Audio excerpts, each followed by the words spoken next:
two verses that Master recite before teaching, giving a teaching. This get chuntasha.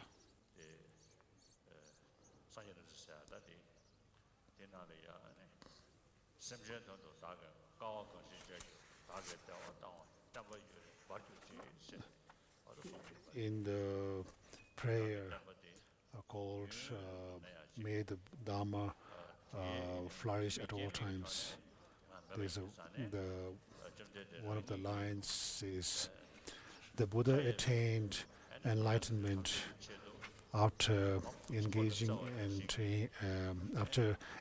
in practiced compassion and taking care,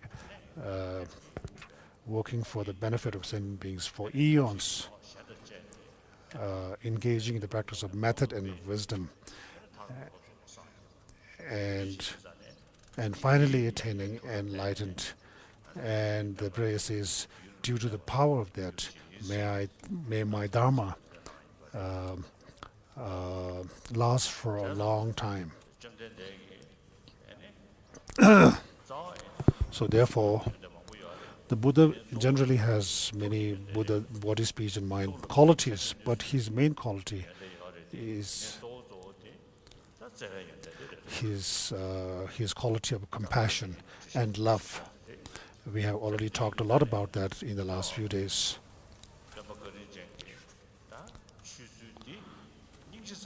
So the Buddha has the Buddha and his. It is said that the Buddha Dhamma is a teaching system, a Dharma system of compassion, based on compassion. So therefore, the Bodhisattva path is one of the main body of the path to Buddhahood.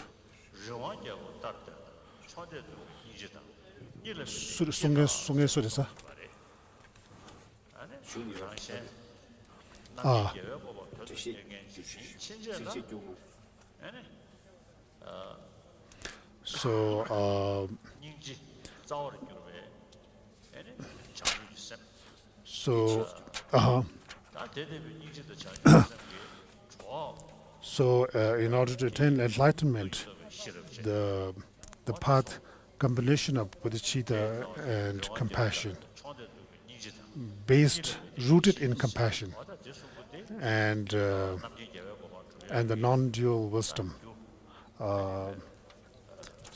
So these are the fundamental, the primary path, method, or the paths to attain enlightenment.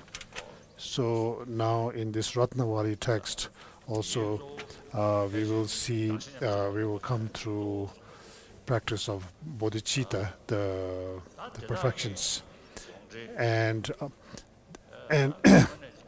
the most especially the practice of exchanging oneself and others, and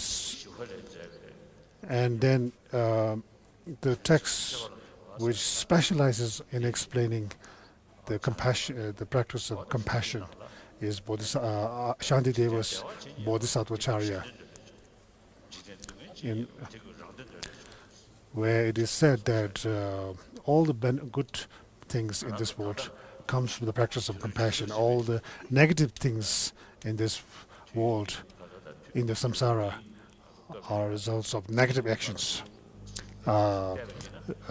self-cherishing mind. If we look at in this world, from big international wars, global, down to conflicts inside families, all inauspicious things arise from self-cherishing mind. Even in one single family, if we want have harmony, happiness, trust, fun, up to global level harmony and peace, And then not only this life, happiness and harmony in future lives, and ultimately, as the mantra Teata Gade Gade Para Gade Parasam Gade Buddhiso shows, to attain the path of accumulation, preparation, seeing and meditation, and finally attaining Buddhahood. All these things arise from the practice, from engaging in the practice of cherishing others. So if one one verse says that if one is always cherishes oneself, then let alone enlightenment and liberation, even in this life alone, one will never enjoy life and experience happiness. Always there will be conflict, unhappiness, pain, misery, and so on.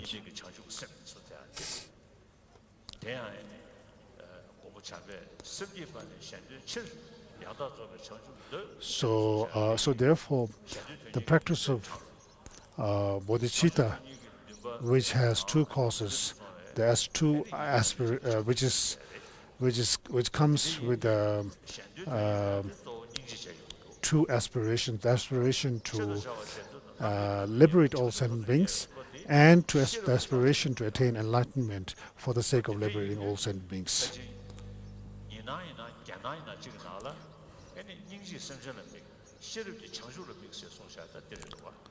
So in one of the commentaries to Prajnaparamita Sutras, it is said that compassion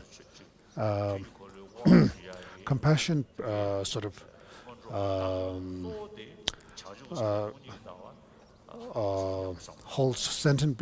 looks at sentient beings as its object, whereas wisdom holds the state of Buddhahood as its object.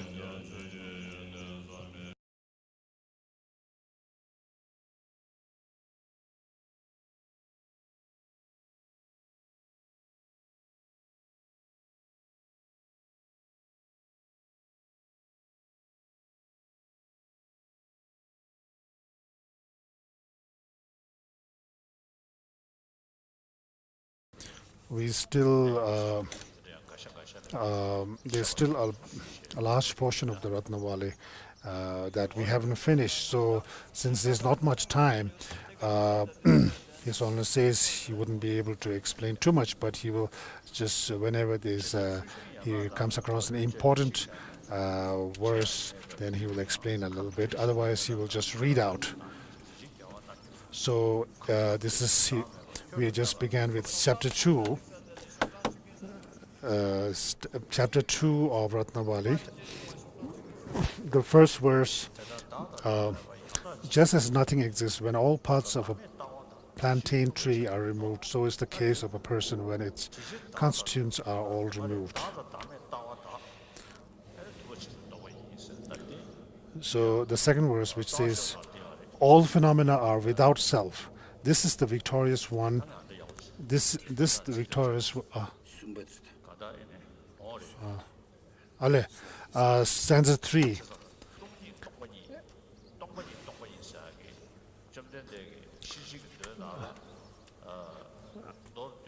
As self and selflessness are not truly to be found,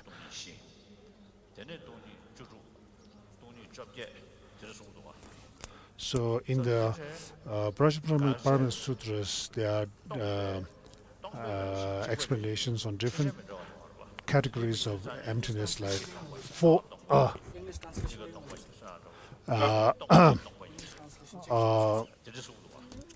four emptiness.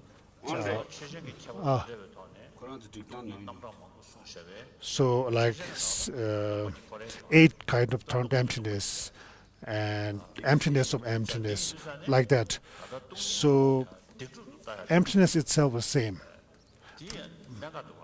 So this is something one has to think about well. when we analyze the object, we cannot find it. And we find that the object lacks inherent existence, which is emptiness.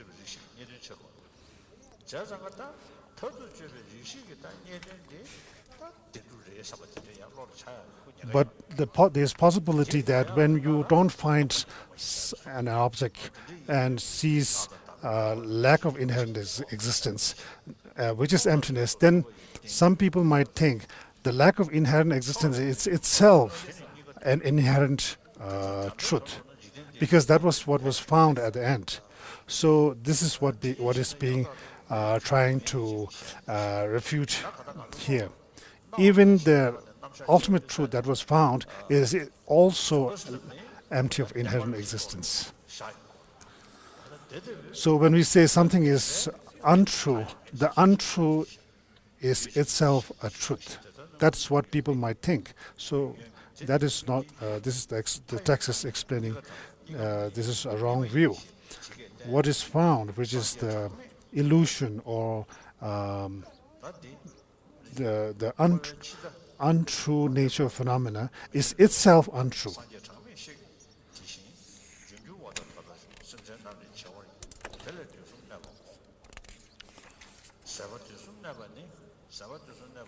So we are in chapter stanza 8.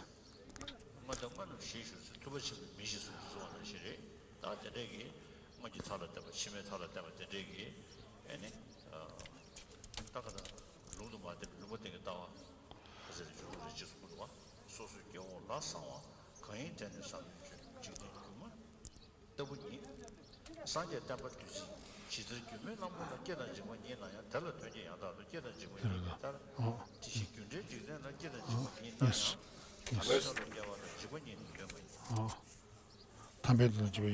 Stanza 11, like no,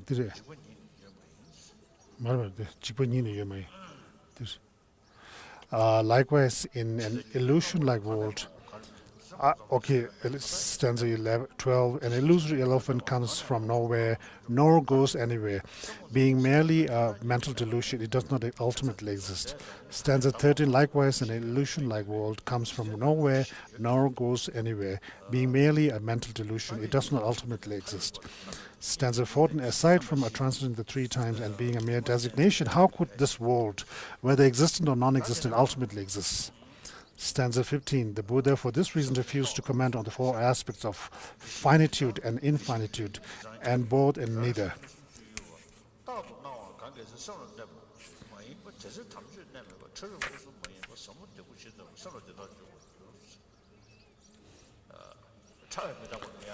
Stanza 7, even, he only says, even subtle impermanence. If we don't analyze, think deeply, we won't understand, because we may have a general view that we may think generally everything is impermanent, but deep down there is something permanent.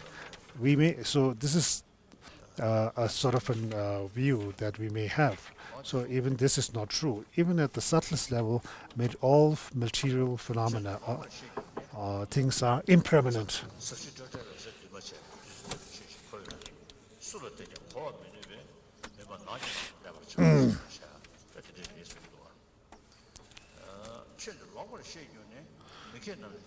Stanza 19, if Dharma is misunderstood, it ruins the unwise. By holding nihilistic views, they drown in the unclean states. Also due to inconceiving incorrectly, fools, presuming the pride of a learned and driven by their flawed denial, plummet headlong into the hell of no respite.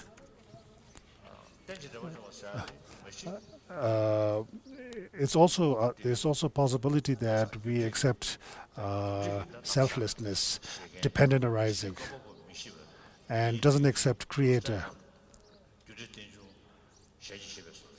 So we may think they accept dependent arising. But if you if you believe that the person who experiences the object is a singular permanent self, then the person still hasn't understood well the subtle dependent arising.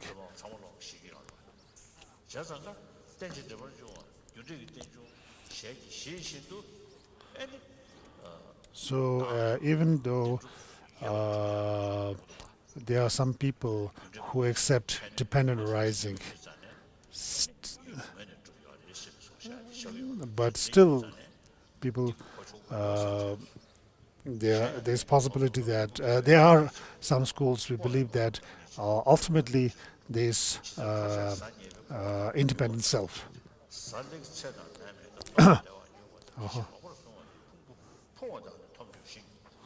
Score.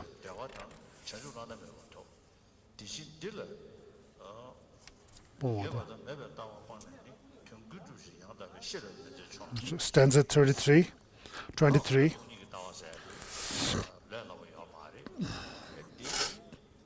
So it's saying emptiness is not an easy stuff.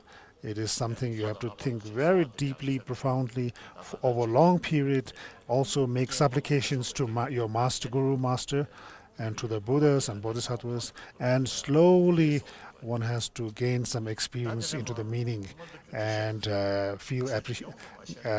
develop appreciation for this profound truth. Stanza 24th, stanza 25th.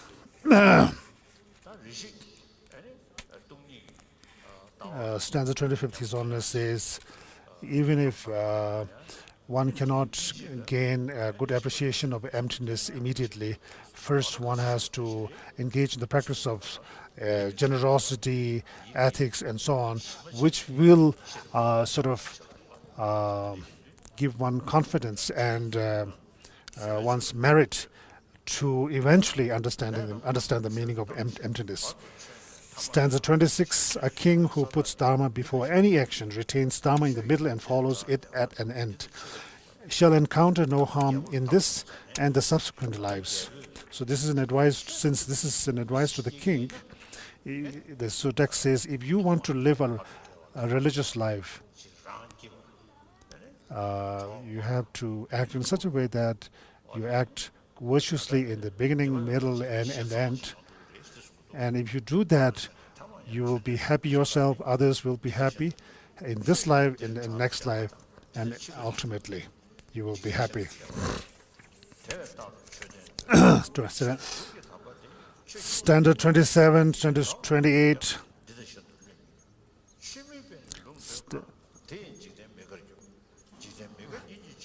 Stanza 29. 30. Worthless knowledge is a road to bad rebirth. How can one with unruly wisdom and irrevocably bent on deceiving others understand the worthiness of Dharma? Stanza 31. How can someone disposed to deceiving others be an observer of true approach? Because even after thousands of rebirths, it only leads to self-deception in many ways. Stanza 32.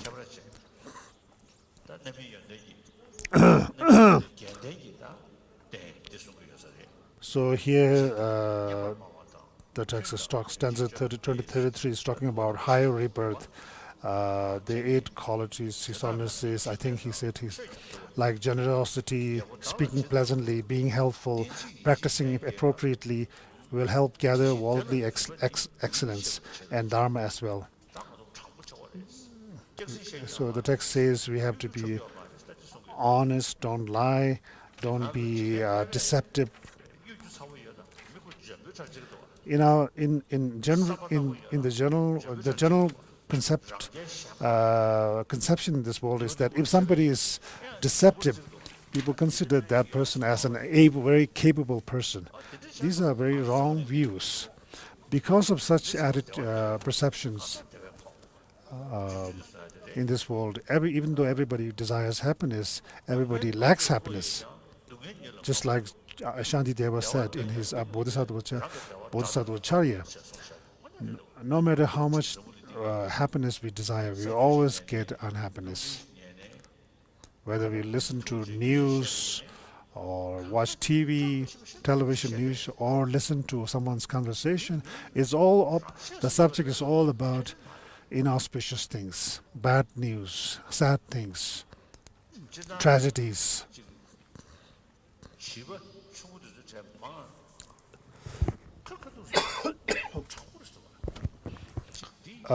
For example, instead we talk to children. It's more enjoyable because they talk straightforward, honest, innocent. Once I was in Switzerland in pathology. There are children from Palestine, Israel, and these children were playing with each other. Have very innocent. But the problem is, as they grow up, then they get these notions of race, religion, wealthy, poverty, rich and poor. All these divisions, concept of divisions arise in their mind. So this shows that at the bottom level, we are as social animals, we have this intrinsic natural tendency of love and compassion. This is something biological. It's a biologically given gift.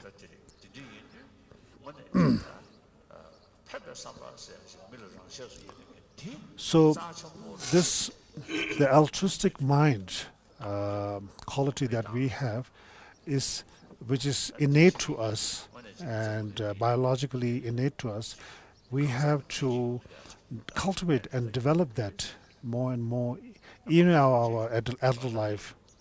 And if we can do that, this will be key to world peace and happy life. So just like I said just now, this verse from Shantideva, even though we desire happiness, we always engage in acts that leads to unhappiness, like such as fighting, telling lies, deceiving people, so on. So instead, if we show respect to others, tolerance, love and compassion, then happiness will automatically come. But we do otherwise. Even though we want happiness, we destroy the cause of happiness, just like as if it is our enemy.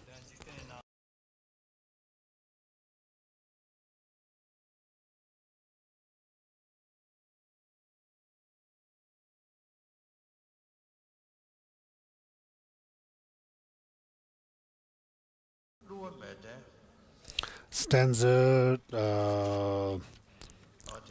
35. Mere absence of falsity is not truth, for falsity is not what pure mind generates. Whatever solely benefits others is truth, while those not beneficial are in fact not. Stanza 36.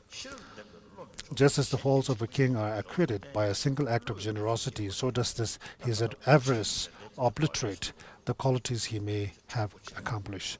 So the text is talking about leadership, honesty, far-sighted, unbiased. If you don't have selflessness, altruism, and not honest, then no one believes the leader anymore, because eventually everybody will know the truth. So the text is saying one has to be all the time transparent, honest, and then one also needs vision, farsightedness. So if you are thinking about the future, it's important not to think from one side only. You have to look from all sides and then make a decision, which is what is called vision and farsightedness. That's what is being said here by Nagarjuna.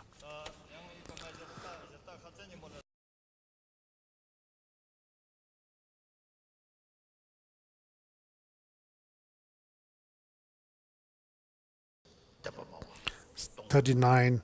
A ruler with 4 excellences, truth, generosity, tranquility, and wisdom, will be like the 4 excellent dharmas, praised by gods and humans alike.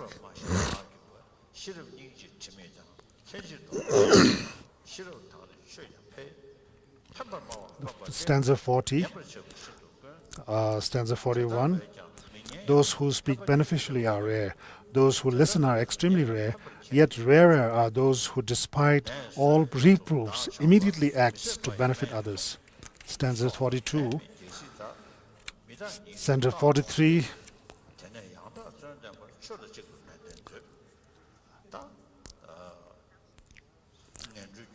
So stanza 43 is talking about the causes of lower realms and impermanence. Stanza 44, 45,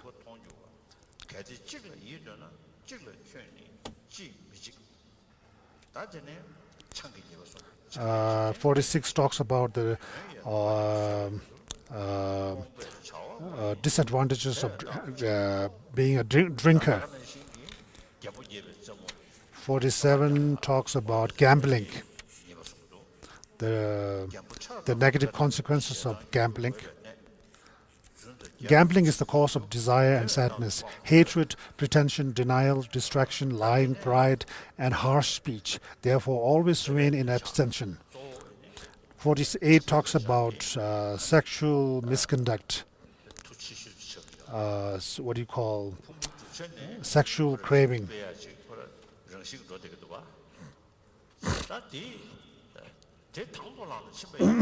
So it says, if you embrace this, our sexual, biologically arising sexual temptations. So since Nagarjuna is addressing his friend who is a male, therefore he's talking about being sort of attracted to the opposite sex, which is female, and its negative consequences. If the advice is given to a female, then the advice should be to the negative consequences of falling in, feeling attracted to male opposite partners. So therefore, here it's about the negative consequences of being attracted to female beings.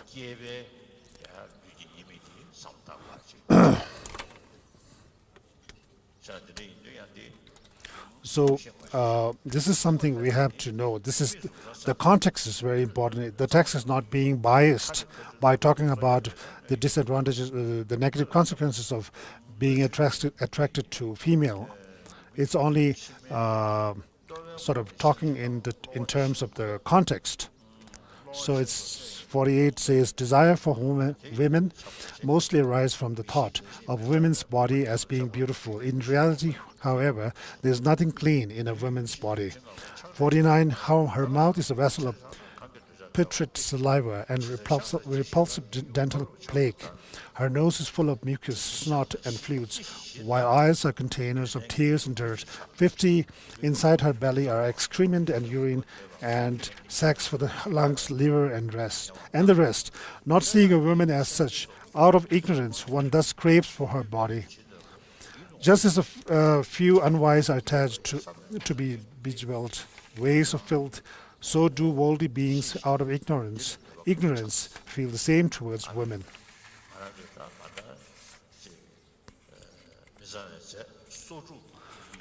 In other words, the text talks about the 36 sort of dirty ingredients.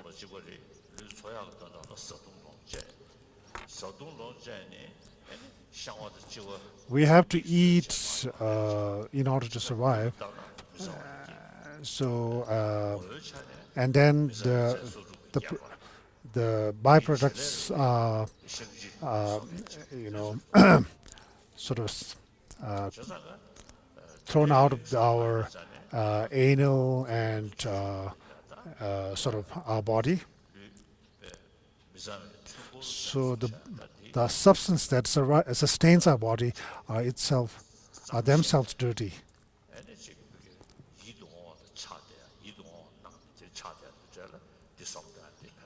So if we are feeling attached to the opposite sex due to sort of not understanding the dirty, impure constituents of our body, then meditating on these things would help.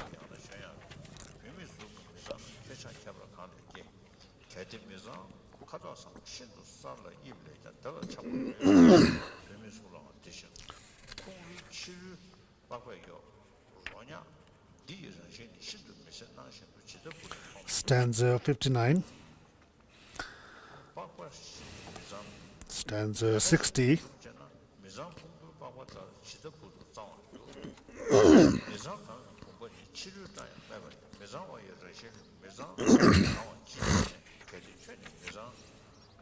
Stanza 62. It's continuing to talk about the impure nature of the human body. In this case, in this context, the body of a female person.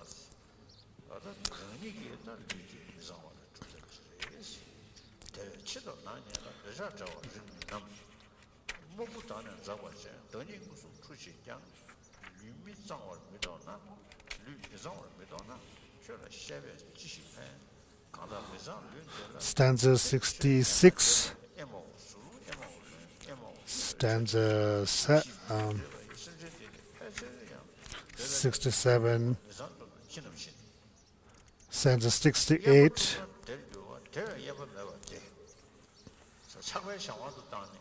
So stanza 68 says, it says, out of sexual desire, if we engage in sexual activity, there is an immediate sort of gratification. But think about the consequences, all the troubles. Generally, what we call love towards the opposite sex, we should classify that into two: a biologically driven love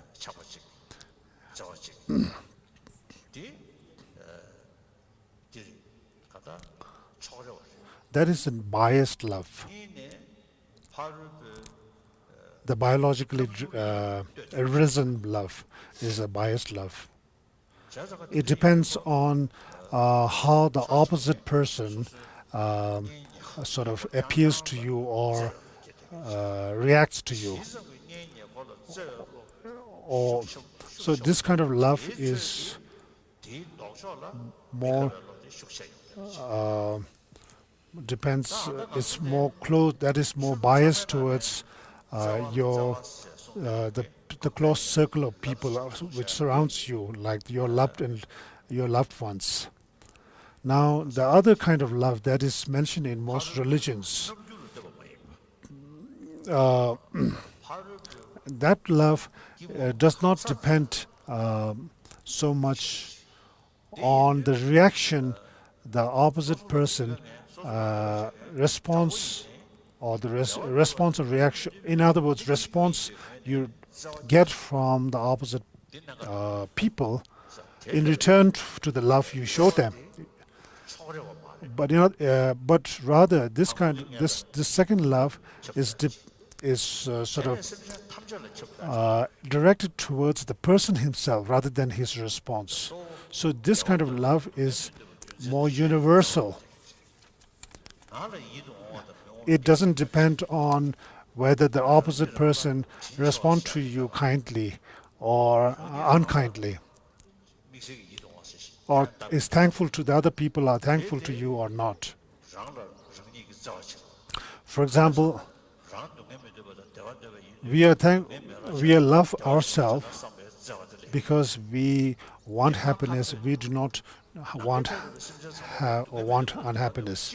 So we now turn that around and look at all sentient beings in that perspective. All sentient beings want happiness and do not want unhappiness. So this kind of love can be universal love, independent of whether the other sentient beings are responsive to your love or not. So animals cannot do that because they lack the intelligence faculty. So this is a distinction we must make. Whether it's Islam, Christianity, all those theistic religions. Also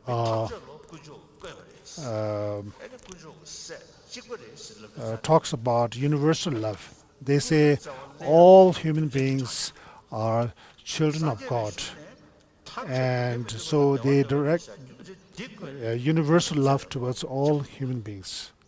And whereas Buddhists also sort of practice universal love on the basis of this logic that just as one wants happiness, all sentient beings want happiness and do not want unhappiness.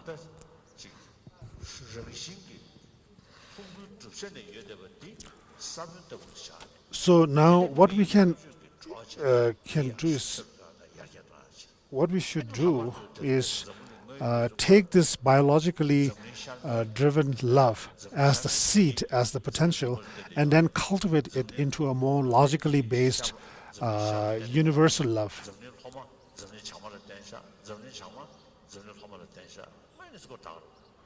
So let's talk about the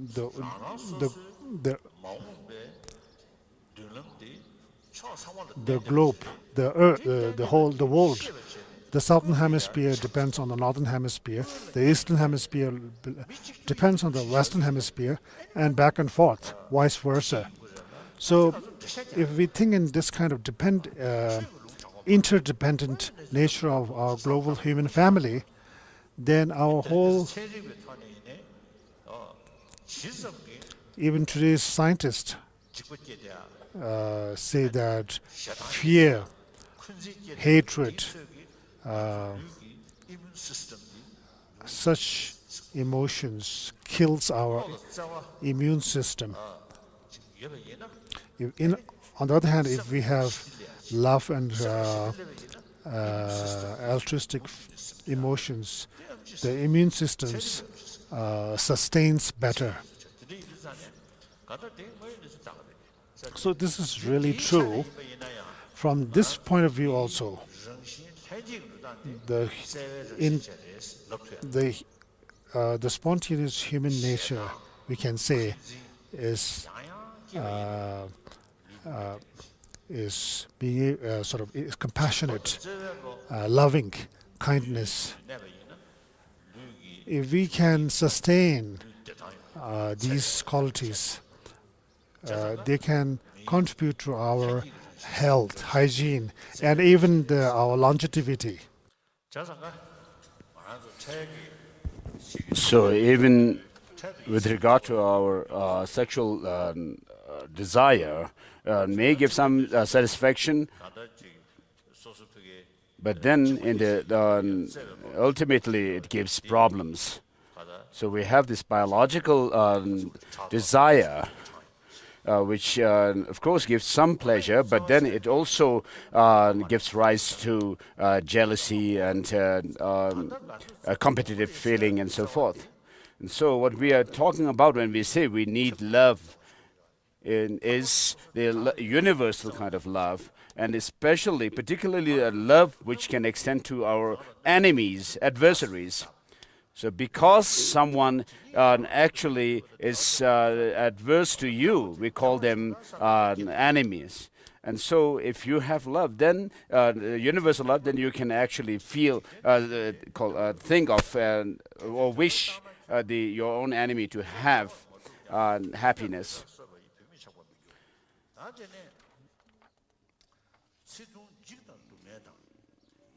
Verse number 69. 70 short life, fear, suffering, rebirth in hell come from the dreadful cause, as their crew through hunting of animals always remain steadfast in avoiding killing. And so in the past, the Indian kings used to hunt animals, and then they also display the head of the animal in their own palace and so forth. So perhaps this is advice against that. Like a snake spurting venom and with parts of covered in filth, so despicable are those that embodied beings.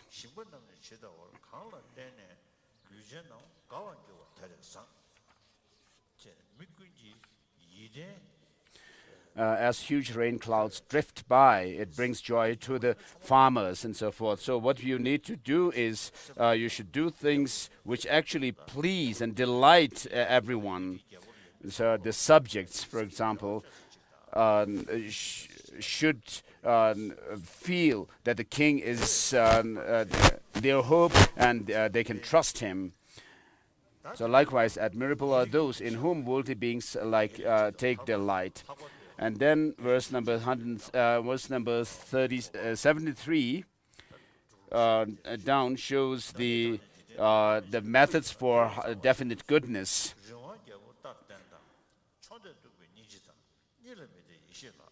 Which starts with saying, therefore refrain from non-virtues and resolutely engage in virtue. If you and the world develops a wish to attain and surpass enlightenment, know that its root cause are bodhicitta, that is as firm as king of mountains, compassion that reaches all limits, and wisdom that does not rest in duality. And so with regard to cultivation of bodhicitta, there are two systems or methods. One is the sevenfold cause and effect instruction, and then the other is equaling and exchanging self and others. For those practitioners with sharp faculty and who are bright, then the second method is followed. So such a practitioner wishes to lead others to liberation and enlightenment, and therefore for that reason they wish to become enlightened for themselves. And so this kind of bodhicitta, this awakening mind, comes through compassion, and particularly the compassion where you actually want to save other sentient beings and from suffering and its causes. And in order for that kind of wish and determination to happen, you need to have the understanding of emptiness. And so for the practitioners of sharper faculty, they need first to develop the understanding and insight into emptiness, and in order to develop bodhicitta. And not only that, also for to have a very strong principle of taking refuge, thought of taking refuge in the three jewels. They need to understand emptiness, because you need to understand what the nirvana and cessation and all these are. And so in the 400 verses, Master Aryadeva says that in order to understand the obscure subjects that are taught by the Buddha, one needs to understand emptiness. And therefore, in Pramanavartika, it is said that because the Buddha is not reliable, or is not controvertible in terms of the main teaching. Therefore, the other teachings should be inferred from there.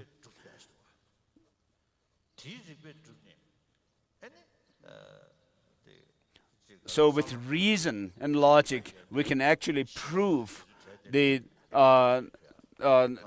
experiences of the Four Noble Truths and so forth. And then once you understand that, you can also understand that the higher spiritual attainments can also be possible.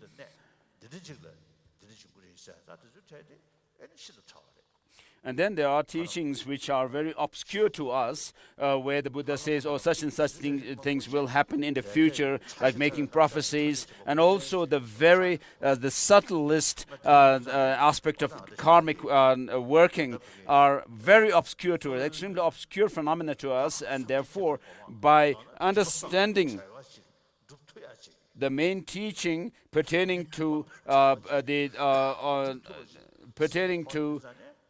enlightenment, omniscient state of Buddhahood, which can be called proved through reason. And once you understand emptiness, then you will be able to see that it is possible for us to eliminate our negative emotions together with the stains, the residual stains, and become an omniscient one. And therefore, generally speaking, you can see how enlightenment and Buddhahood are possibilities, and in general, and particularly that they are possibilities for us to attain them. And therefore, once you are able to prove these things through reason, then you will be able to see the truth in the teaching which deals with the very hidden subjects.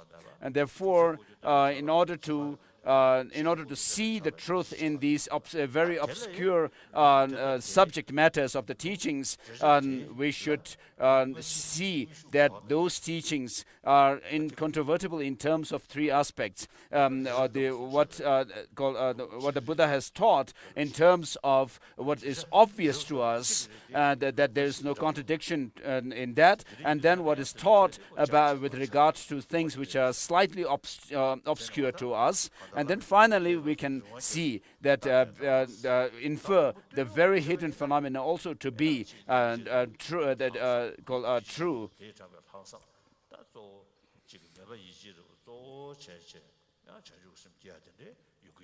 So, of course, those who are of inferior faculty can generate and cultivate bodhicitta through an effort and through imagination and with wish. And so the main disciple of the Buddhas are, with regard to this kind of practice of bodhicitta, are those with sharper faculty. And so compassion that reaches all limits means universal compassion, and then wisdom that does not rest in duality. And so with regard to such bodhicitta that is generated by those with sharp faculty, the most important thing for them to cultivate first is the view of emptiness. So how do we go about the actual practice whereby we cultivate it? First, we need to do the practices based on pertaining to how we can attain higher rebirths, which are conducive for Dharma practice, over and over again. And then we should also understand how to understand and cultivate the path which leads us from higher rebirth to liberation. And therefore, here the teaching actually goes through teaching first on the higher rebirth and then the definite goodness, liberation. And in the 400 verses also, it is said that first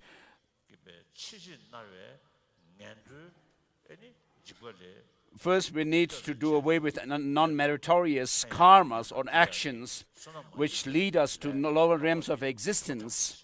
So that is the first step that we should take for higher rebirth, in order to attain higher rebirth. And then Aryadeva goes on to say, in the middle, we should get rid of grasping at self. And here, grasping at self is the grasping at self of a person, an individual, a person, which refers to overcoming all negative emotions, the destructive emotions or kleshas.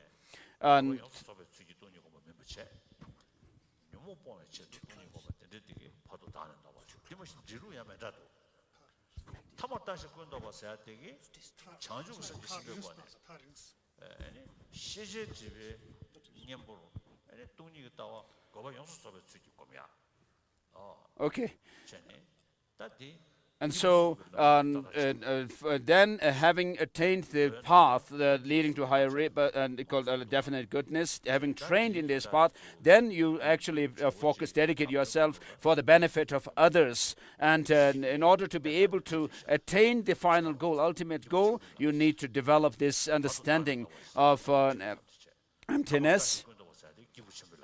And so Arya Deva's line where, in the 400 verses where he continues saying that in the end one should get rid of all the wrong views, refers to understanding emptiness, the lack of independent existence and things.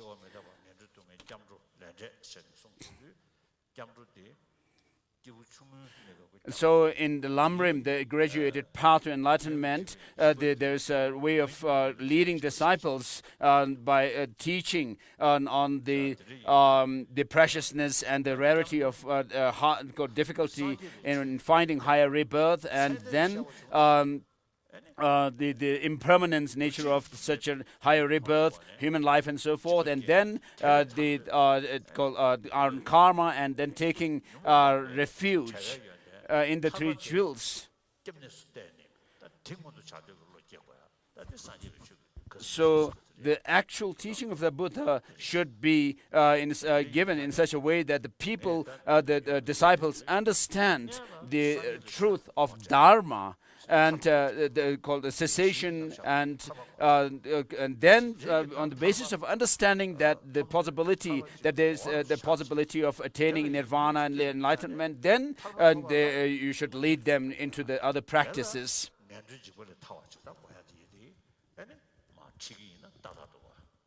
And so one should introduce first liberation or nirvana, and then having introduced it, then let the disciples to take refuge in the Buddha, Dhamma, and Sangha, and then in order to be able to do that well, then you should give teachings on the preciousness of this human life, and to overcome the attachment to the pleasures of this life, and then to let them to overcome the pleasures of the attachment to the pleasures of next life, and so forth.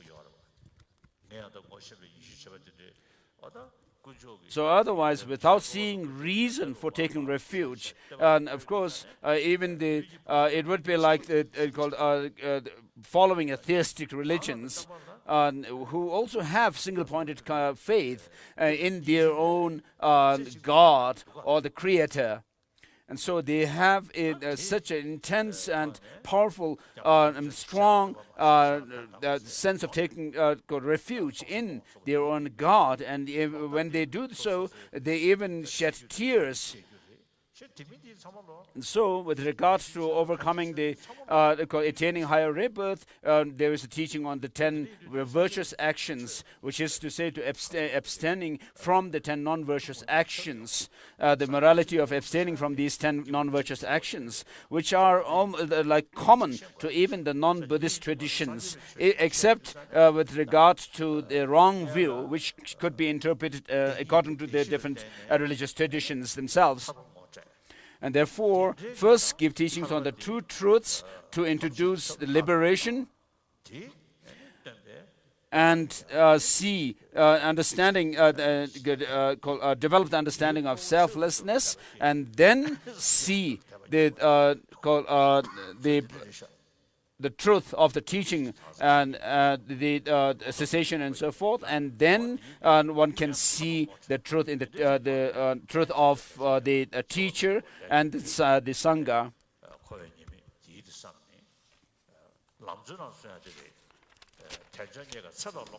And then one can lead the disciples to understanding of, through the teachings on the preciousness of this life and the human life and so forth. The preciousness of human life and the rarity of finding such a human life, which is said in the 3 principal aspects of the path. And so Master Tsongkhapa goes through the teaching of called overcoming attachment to this life and attachment to the next pleasures of next life, and then he goes on the basis of that he teaches how to develop the true determination to be free from samsara, and then goes into the teaching of the bodhicitta.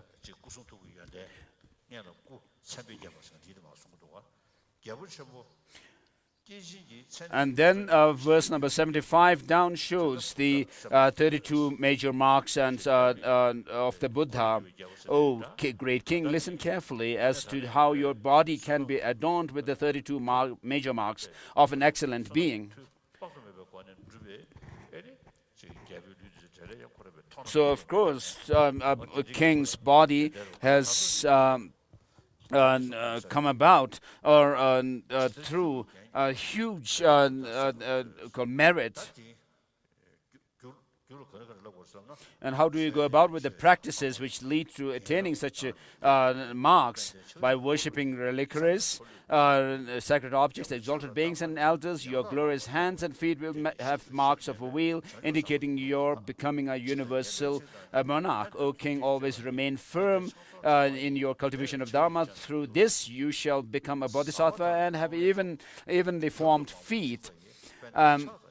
By giving, speaking pleasantly, helping others, and working agreeably, your hands will have beautiful lines and glorious fingers joined by webs. By giving good food and drinks in huge abundance, your glorious hands and feet will become nimble and shall have a great body with 7 parts graced prominently. By renouncing violence and saving lives, you will have a body beautiful, straight and tall. You'll enjoy long life and have long fingers and broad heels too.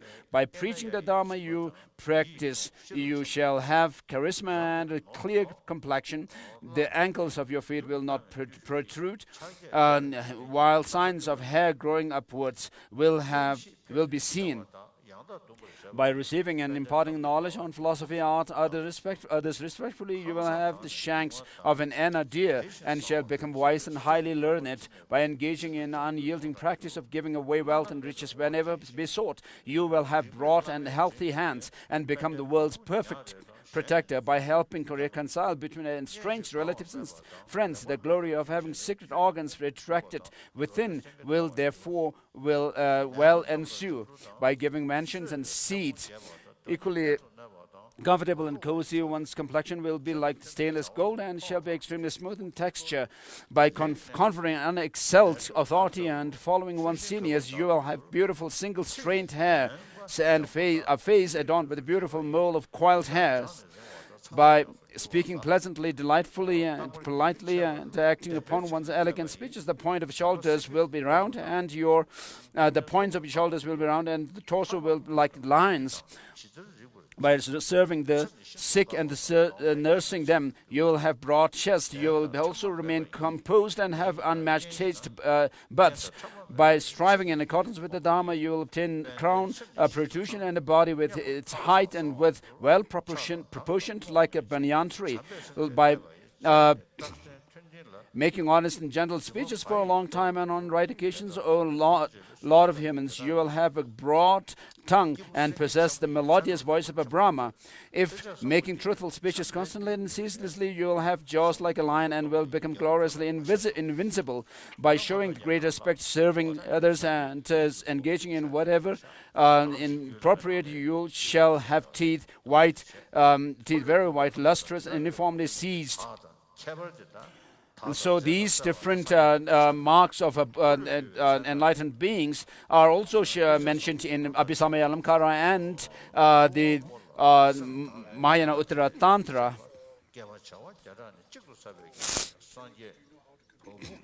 So even merits collected over a span of 100 billion eons do not suffice to produce a single strand of a Buddha's hair. The light of the sun may at times share similarities of that of fireflies. So might the vital signs of a Buddha at times share similarities to those of a universal monarch. Here ends the 2nd chapter of Precious Garland. And the 3rd chapter is gathering the factors for enlightenment.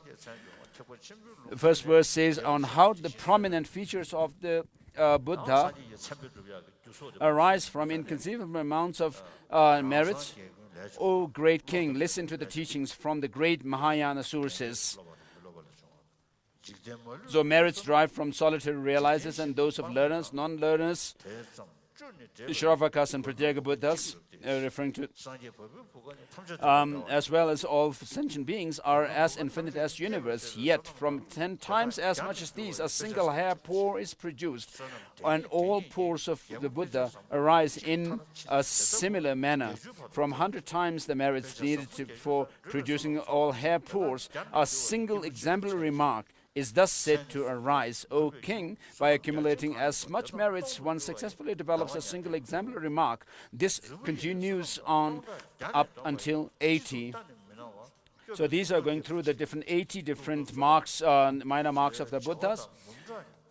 From 100 times the merits needed to develop 80 exemplary marks, a single major sign of Supreme Being is thus held to arise. From 1,000 times the vast merits that produced the 30 major marks on an urna, a mole coiled hair, which is like a full moon, will be is well produced. From 100,000 times the merits that produce the mole of coiled hair and Ushnishad, the protrusion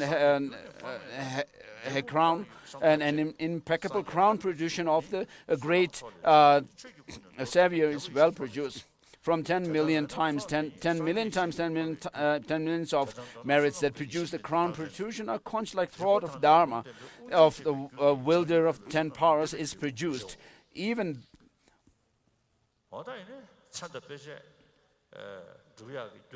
so when you hear about these causes which produce the 32 major marks and 80 minor marks, it would seem very inconceivable, something unimaginable, unbelievable, but you should not feel discouraged.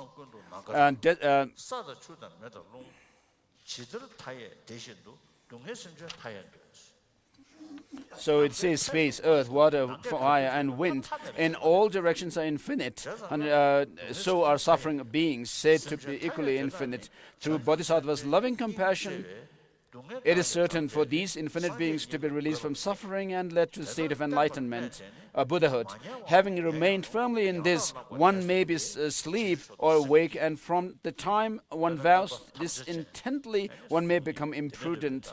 So once you have cultivated bodhicitta and then made the pledge to keep the aspiring bodhicitta, and then once you take bodhisattva vows, from time one vows this intently, one may be, having taken the vows, one may become drunk or unconscious. You are not aware of, unconscious of what you are doing. One may become imprudent too. But because beings are infinite, one gathers merits constant in as many as there are sentient beings. And because the merits are infinite, it is said that attaining infinite enlightenment is not as hard. A bodhisattva is dedicated to bring benefit to all sentient beings across the expanse of space. As infinite as the expanse of the space, just as we make the prayer is made, as long as space endures, as long as sentient beings remain, may I too remain to dispel the misery of the world. So when you are able to make such a firm dedication and pledge, having remained for an infinite time, strive for these infinite beings. Having wished for the infinite Buddhahood, strive to gather infinite merits. Enlightenment may be inconceivable, yet through the four infinitudes, why would one not attain before long Buddhahood, even if infinite? Those termed as... And so, bodhicitta is not for the sake of a limited number of sentient beings, a very few. We are talking about all sentient beings across the expanse of space. And that also the benefit that you are thinking of bringing is not just giving enough food and drink and so forth, but we are thinking about leading all these sentient beings to the state of Buddhahood, omniscience state. So we are not thinking about just working for sentient beings for a few years or a few months or 12 years and call 3-month retreat and so, one lifetime. Of course, we do talk about becoming enlightened in one lifetime, in one body, and then also becoming enlightened within during the period of by doing 3-month, 3 weeks or so retreats and so forth. But of course, there may be very exceptional types of sentient beings, disciples, who may have trained themselves in the past so that they have the potential within themselves to become enlightened within one lifetime and so forth. But if you think of becoming enlightened with the selfish motive, of course, this is wrong, and therefore we are thinking about becoming enlightened. As long as space, we make this kind of pledge and prayer, as long as space remains and so forth. And Master Nagarjuna also has made this prayer that may I be sustenance for all the sentient beings until the end of space. And also, Master Nagarjuna has made the prayer that even if one sentient being remains in samsara, may I also remain, even after becoming enlightened, remain in the world to liberate them. And then in Bodhisattva Charya Avatara, also makes a prayer for becoming the sustenance for all sentient beings, like this infinite space, infinitely like the space. And then Master Shantideva goes on also to say that which intelligent one would despair to ride the horse of bodhicitta, which leads one from bliss to bliss. Of course, it's very difficult to cultivate, to develop this bodhicitta. Of course, once you develop it, then that is the onset of happiness, lasting happiness for one's self and others, and that also serves the purpose of one's having met with the Dharma. And you are not thinking about selfish motive, but you are thinking about, not thinking about short-term benefit, but you are thinking about benefiting sentient beings until the end of space.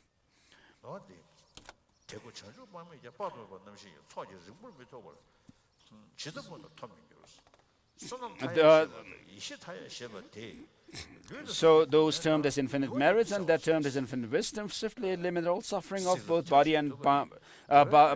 Negativity causes physical discomfort, such as hunger and thirst in the lower realms. So while wandering in samsara and feeling tired, bodhicitta is like giving shelter to you that suits you. And so this is what is being referred here, such as hunger and thirst, lower rebirths, while by the merits of abstaining from negativity, one will not experience these in other rebirths. Ignorance causes mental suffering and attachment, aversion, fear. One will not experience these in other rebirths. Ignorance causes mental suffering and attachment, aversion, fear, and desire. Of course, our physical suffering comes from negative actions, and when you actually cultivate and collect lots of huge merit, then you can have a physical body which is without such pain. So even if you may be amidst all kinds of troubles, and you will not be disturbed mentally deep down. So this is what is said.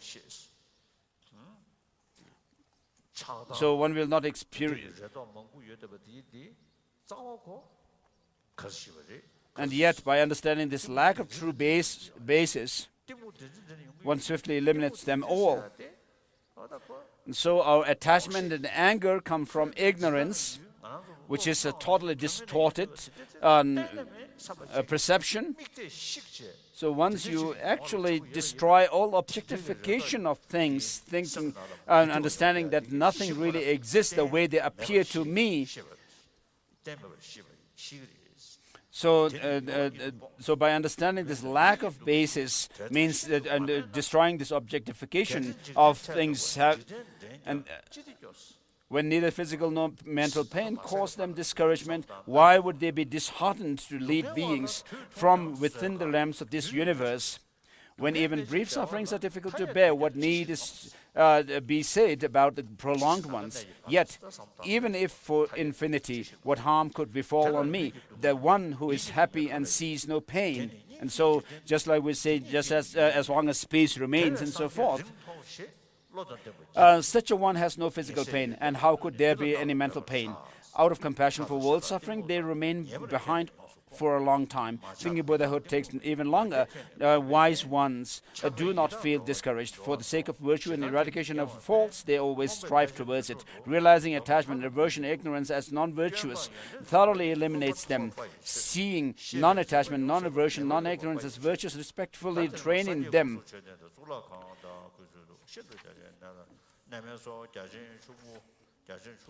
And eliminating the faults of upholding virtues are the Dharma of higher rebirth. Mind's complete eradication of grasping is the Dharma of highest excellence. Out of veneration and making images of Buddhas, stupas, monasteries, provide huge buildings, seats and others in all their splendor from various precious substances, sculpture or draw. Beautifully and finely sacred images of the Buddhas well seated on lotus with all resoluteness help sustain both Dharma and the community of bhikshus. Adorn stupas with gold and lattices of precious jewels as well to embellish the reliquaries with gold and silver flowers, and also with diamond, coral, pearl, sapphire, lapis lazuli and emerald. Revere them. Revere those who teach Dharma by making offerings, extending courteous service, and doing whatever pleases them differentially. Rely on these 6 noble deeds. Serve your teachers and listen respectfully, assist dutifully, and attend upon them. Always honor with reverence the bodhisattvas as well. Do not out of respect honor or prostrate to the fathers, for this may tempt the ignorant ones to be attracted to those written with false. And then Master Nagarjuna advises on social service, again, community service by building hospitals and places of rest and so forth. And so put in writing the words of the Muni and the subsequent commentaries. Also donate books and other stationery such as pen and ink at the center of learning. Extend support to teachers and grant them well-defined estates. So these are the ones for social service, all for the sake of knowledge. To alleviate suffering of the sick, elderly and infants, grant lands as rewards to surgeons and physicians in their own town. Out of good thought, build turbans, parks, dikes, ponds, assembly halls and water troughs. Provide beddings, food, grass and wood as well. Construct assembly halls in temples, villages and towns. Build water troughs on roadsides, and wherever water is scarce, out of compassion, always care for those who are ill, without protection, afflicted by pain, and are lowly and impoverished. In a respectful manner, nourish them too, until you have offered to the bhikshus and beggars seasonal food and drinks, prepared meals and cereals and fruits. You shall not partake of them. At the sight of water troughs, place sandals, parasols, water filters,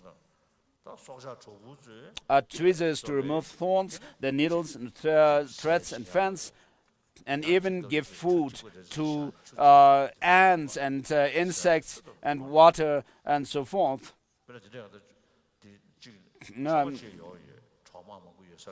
So verse number 49 says, employ ripe people to routinely place. So there are certain practices where you put some water in container, food and drink, and then recite a mantra and blow on those foods to help the sentient beings.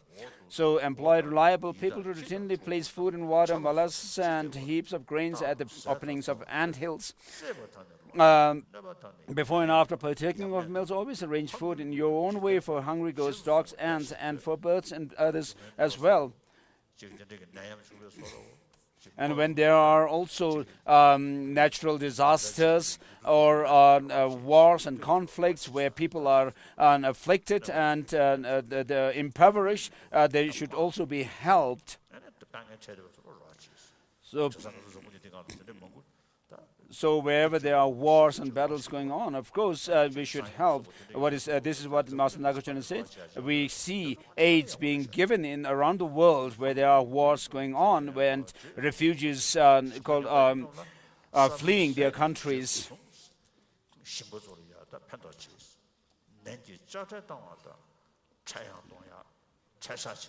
And also help the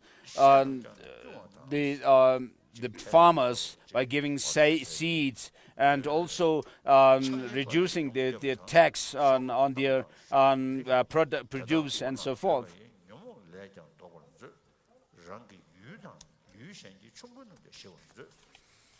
So pacify the thieves and bandits in your lands. So protect those about to fail, abolish tolls and reduce toll rates. Do not cause impediments to those waiting at the entrances. Pacify thieves and bandits in your land and in others too. Level the cost of commodities and set their value fairly. And so there are people who try to make lots of profit. And then sometimes what people do is try to gather as much as possible commodities and certain things which they want to sell when they are in abundance as much as possible, and then when they become rare, they wanted to sell them on high price. Just such things should not be done, allowed to be done. And having liberated. So just as you are concerned over what is good for you, so we try to protect ourselves from threat and disasters and so forth. Nurture similar concerns over what is good for others too. Like water, earth, water, fire, wind, medicine, and the trees in the woods, make yourself available to others, be it for even a moment. This is what His Holiness quoted earlier. And so you should not give up on sentient beings, whatever happens. So having nurtured the will to give all possessions from the time one can barely walk 7 steps, bodhisattvas therefore accumulate merits as limitless as space. By giving away girls well adorned and beautiful to those desiring them, one will each attain the dharani that well retains the sublime dharma. All victorious ones have in the past given away 80,000 maidens, all bedecked in fine ornaments and complete with enormous riches. Give away with love numerous and bright cloths, ornaments, and so forth. And so whoever lacks resources for Dharma is in fact utterly impoverished. So it is very important for us to give guidance to them. Hence, there is no greater generosity than this to impart it to such a one.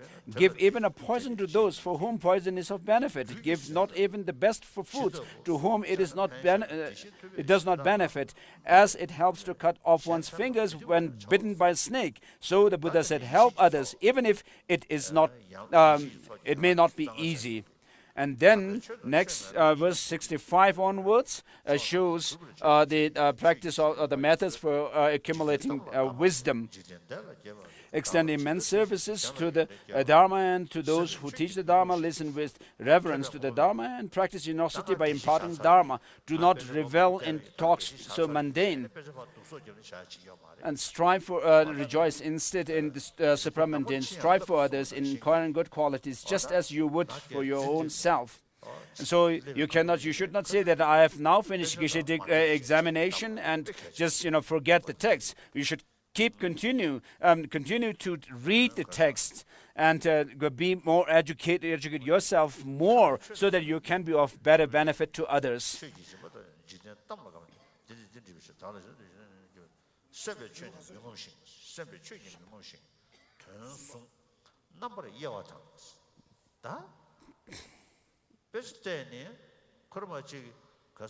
So after having studied the text, I mean, you should not be like someone just reading a scripture. What one should do is actually give thought to what you have studied, and over again. Some people have, of course, said that they have read the Kanjur over 20 times or so, but when it comes to really understanding the meaning, and if they don't really understand it well, then it's not that much benefit. And then there are people who read the 8,000 verses of Prajaparamita. If you could read them by understanding the meaning, it would be very good. I gave the oral transmission of Vajrakata Sutra in Sanskrit. So what it teaches is very profound. So we have to understand the meaning of the Vajrakata Sutra. For that, we need to also understand the fourfold emptiness, which is taught in the Heart Sutra, where it says form is empty, through to emptiness, also not called devoid of, not other than form. And so, if you can understand the meaning of these sutras, it would be really good, because without understanding, you cannot make real transformation within your mind.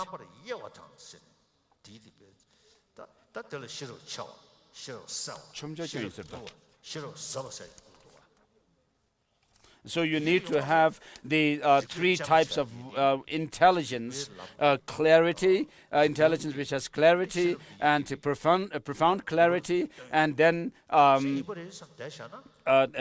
swift. And also the intelligence which through which you understand things broadly. And so when you have this kind of intelligence, you will be able to understand some things quite a bit. And then the clear intelligence means you can actually see things very precisely, as we do make distinctions between the relationships between things when we study collected topics. And then the swift intelligence or wisdom helps us to understand things, the teachings very quickly without taking much time. And then the profound wisdom or intelligence means that you will be able to draw conclusions saying, oh, if it's this, if something is this, then it must be that. I mean, and then you will be able to have this kind of called a profound wisdom, which is very kind of inconceivable for others. So Nyengwan Songrapa, who lived one generation before us, was a Geluk master and also studied Nyingma teachings, and then he practiced Dzogchen as well. And so he has said that in order to cultivate wisdom, rather than doing a retreat on Manjushri and reciting his mantra, if you just do 1 month of study of the collected topics, that would be much effective for developing wisdom. You should actually give work to your own mind, your intelligence, and then increase the intelligence and wisdom. Therefore, we consider all over the world education to be very important. So it's not something like following custom, because people see the importance of education and they emphasize it. And similarly, in the case of Buddhism, we need to understand what Buddhism is about and not just follow tradition, saying that this is our custom and tradition. That does not help. And if you do that, then you would have to say that I don't need to really become enlightened. I'm really happy. I have everything, all the necessities in life, and I can live happily. So what we are is we are under the enslaved by our negative emotions. And in the dialogue between true grasping at true existence and selflessness, this grasping at true existence says that I'm really helping you with your livelihood, your fame, and so forth. And so we more or less live our life with the help of these two, the self-grasping attitude and self-cherishing attitude. Of course, if there's no problem, we can live like that. Then we can fight amongst each other, we can steal other people's possessions, and so do all kinds of negative actions. Therefore, it is very important to develop these 4 types of wisdoms. For that, you need to study. You need to have education. And because of that, our masters of the past of Tibet have written so many texts for that reason. And also masters like Dignaka, Dharmakirti, and so forth have used logic and reasoning. And on the basis of that, by studying these, our Tibetan masters like Chapa Choje Sengye also devised the logic, dialectical debate, and then also as Sakya Pandita wrote his text on treasury of logic and epistemology. So these are our pride. If we say we are following the Tibetan followers of Tibetan Buddhism, I mean, it would be really good to understand this. Then you would really be meaning what you claim to be. Otherwise, just doing rituals and we can go about with that, which is at least better than nothing. So Sakya Dungse Rinpoche, who has come here, of course, traditionally, the Dungses, the Sakyas, sons of the Sakya throne holders sit at the beginning of the row in the pujas, and then they actually play the drums and these musical instruments and so forth. But this today, you are not doing that. You have really done good study of the Dharma, and so which is very good. So otherwise, there are many lamas who have no real knowledge of the Dharma, but sit on high thrones, which is not real benefit. So if you have really come as an incarnation, then you must actually leave a legacy by actually having learned the teaching and being able to give teachings to others, so that you are knowledgeable in the scriptures and also experienced. And therefore, it is very important to understand the Dharma through the 3 processes of rejecting others' positions, establishing one's own, and then rebuttal of others' criticisms.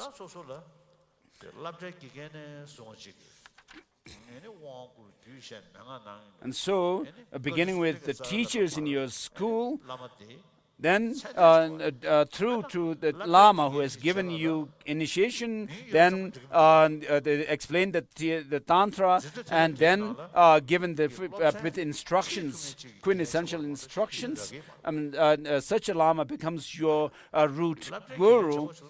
So for a teacher of a school, they need to be educated, knowledgeable in what they teach.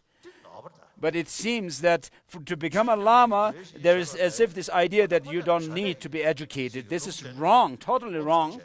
And therefore, if you want to be a Lama, then you will need to study the three Pitaka, and also train yourself in the 3 precepts, the 3 practices of morality, concentration, and wisdom.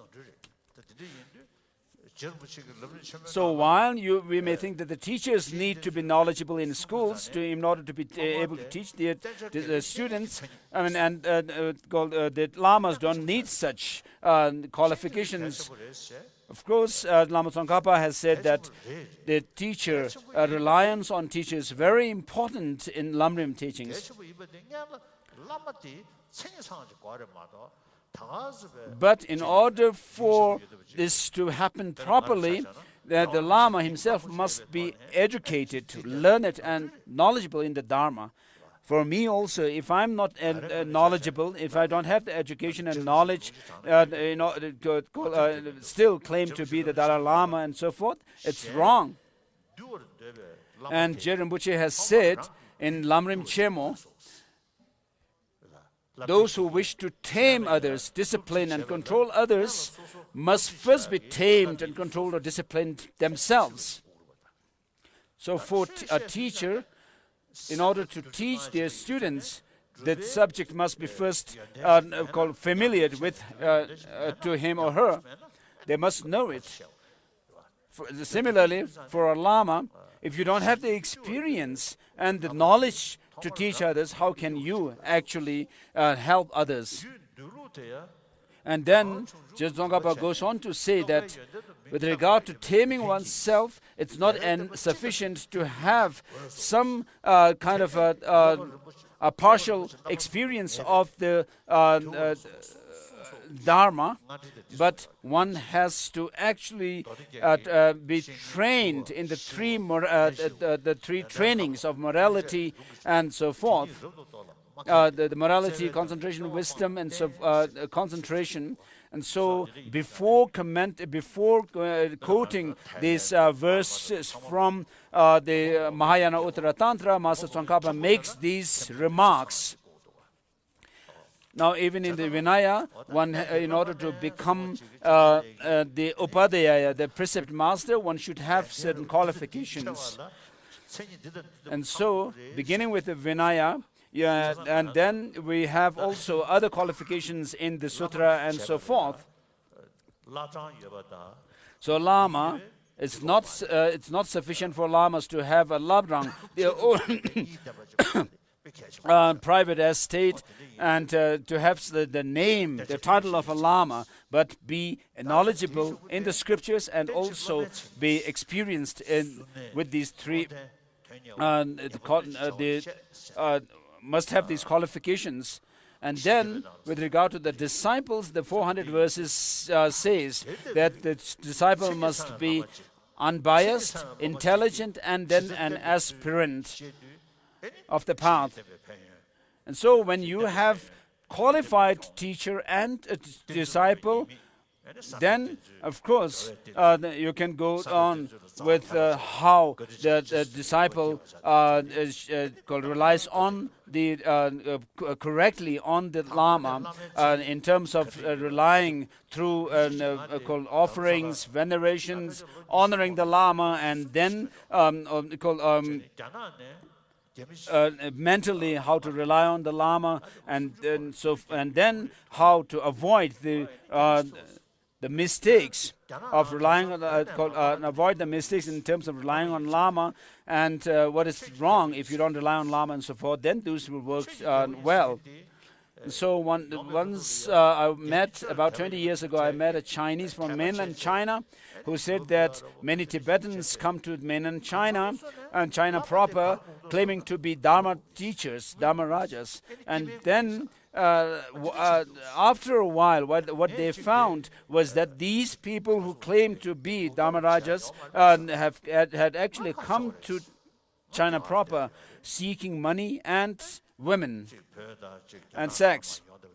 So if he asked if I could do something about it, and then from here, and I told him there's nothing really I can do from here in India, but what you can do is you should actually learn about the qualifications of a teacher that is given in the Mahayana Sutra, such as being subdued, pacified, and peaceful, or pacified and completely pacified, and more knowledgeable than the disciples, and be compassionate, and not feeling tired of giving teachings, and so forth. And so once you know all these qualifications, then you should test these teachers who come to China proper claiming to be teachers. So therefore, by knowing these qualifications, you should examine the teachers and be like a spy on them. And therefore, this is what I told this Chinese devotee.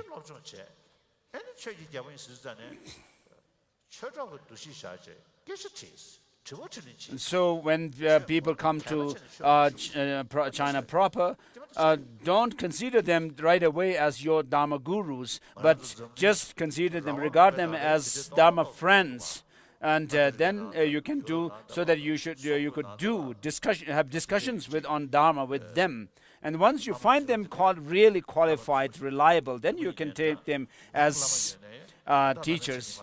Even in the West, in America and so forth, there are people who claim to be teachers without real qualifications of a teacher.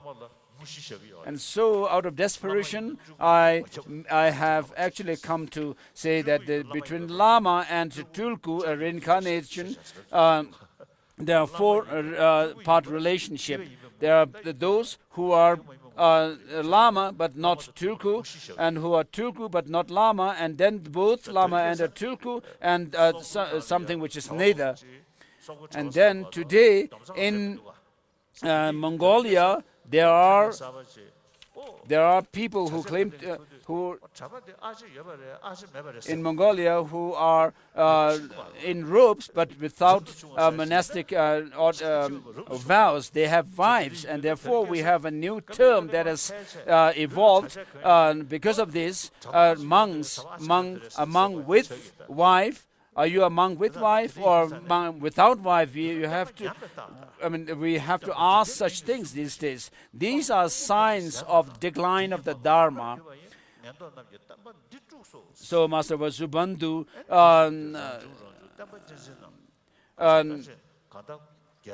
lamented that people with distorted understandings and distorted misunderstandings and so forth are actually disturbing the Dharma. And therefore, he advises us to be careful about how to go when you go about with the practice of the Dharma. And therefore, if you really admire the Buddha and his teaching, we need to be transparent. And we cannot deceive others, and because deceiving others also deceives. By deceiving others, you are also deceiving yourself, claiming to be somebody very special, but without any qualification. So, for Lama, the term in Chinese is Hofu, which translates as living Buddha, but Lama in Sanskrit, in Indian language, is Guru. So, a Lama means somebody who is higher in knowledge than, and who is rich in the experience and knowledge of the scriptures. So, someone who is higher. And so, a living Buddha, there is no meaning of living Buddha in the term Lama or Guru. Because when the living Buddhas misbehave, then things could really become very strange. And so, this is about relying on a Guru who is qualified. When you are confident about such a qualified Lama, then you should have unwavering faith and devotion to such a Lama, and keep your spiritual bond with the Lama. And then you could also make the Guru Yoga as the heart of your practice when it comes to Tantra. This is really significant. And so, for example, Jesu Milarepa, and how he relied on Marpa Lotsawa, the great translator, and Teropa, how he relied on Naropa, how Naropa relied on Telopa. And so, when in order for such a proper reliance on a guru to go well, we need to have qualified Lama and qualified disciple.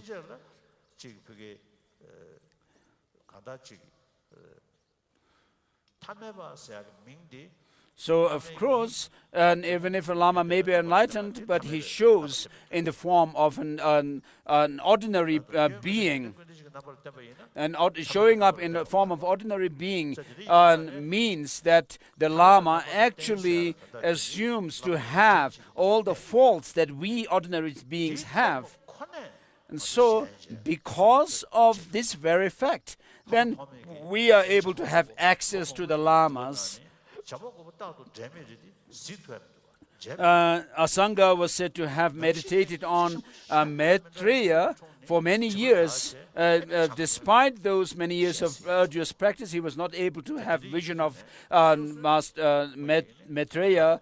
But then, as soon as he developed this intense compassion, he was able to have vision of Maitreya because of having purified negativities. And so, because of the very fact that the Lamas show up in ordinary form, we are able to have access to them, see them, hear their teachings.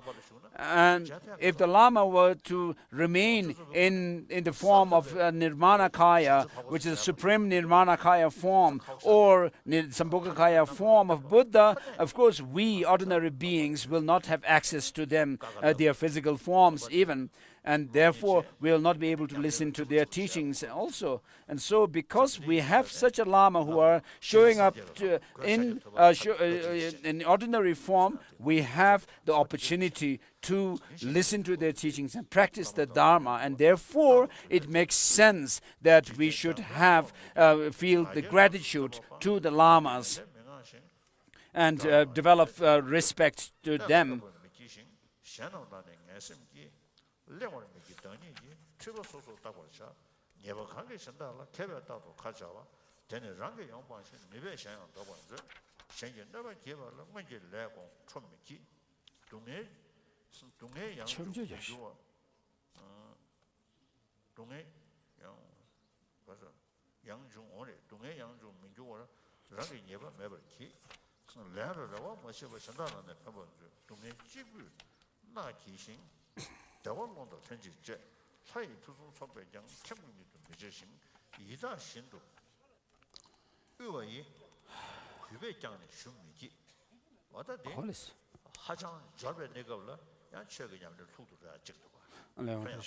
Verse number 73.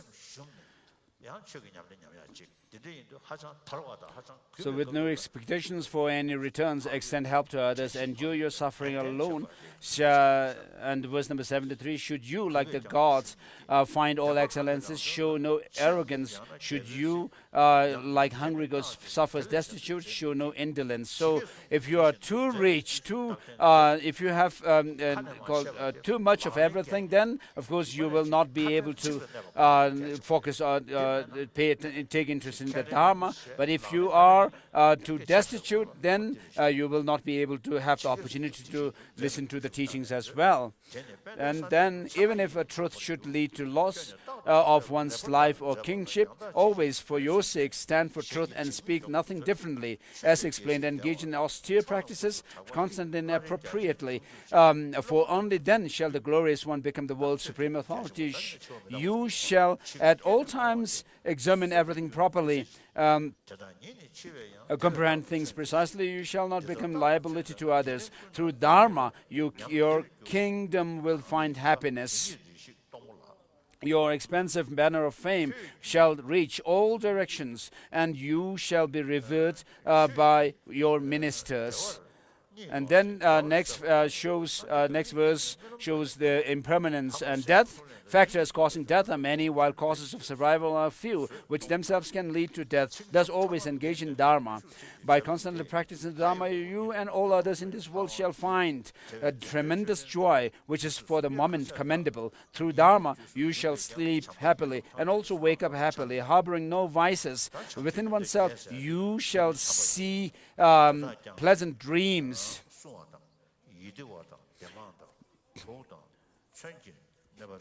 And then verse number 84 downwards shows the 8 different qualifications. of love or loving kindness. You shall be loved by gods and humans and be protected by them all as well. You shall find mental happiness and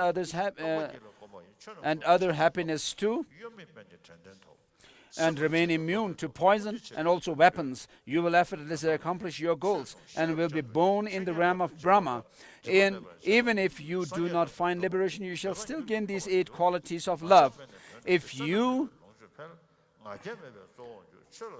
inspire beings to develop and enhance the wish for enlightenment, they will always attain the mind of enlightenment that is as firm as the king of mountains. Through faith, you shall not fall into leisureless states. Through discipline, you will migrate to better states. Through familiarization with emptiness, you will develop non-attachment towards everything. Through non-deviation, you shall attain mindfulness. Through contemplation, you will gain wisdom. Through respect, you will comprehend meanings. By protecting Dharma, you will become wise. By eliminating obstructions, while listening to or preaching the Dharma, you will find companions in the Buddhas and swiftly accomplish your goals. Through a non-attachment, your wishes shall be fulfilled. Through non-miserliness, your possessions will increase. Through non-pride, you will rise in prominence. Through forbearance in the Dharma, you will attain the Dharani. By offering the 5 essences and granting protection to the fearful, you shall become immune to evil forces and become supreme among the powerful ones. By offering strings of lamps of stupas, torches to those in darkness, and oil for the lamps, you will attain the divine eye. By presenting symbols and so forth, symbols as offerings and so forth. So His Holiness finished the 3rd chapter as well, and then His Holiness will just read through, read the rest of the text, the 4th chapter onwards.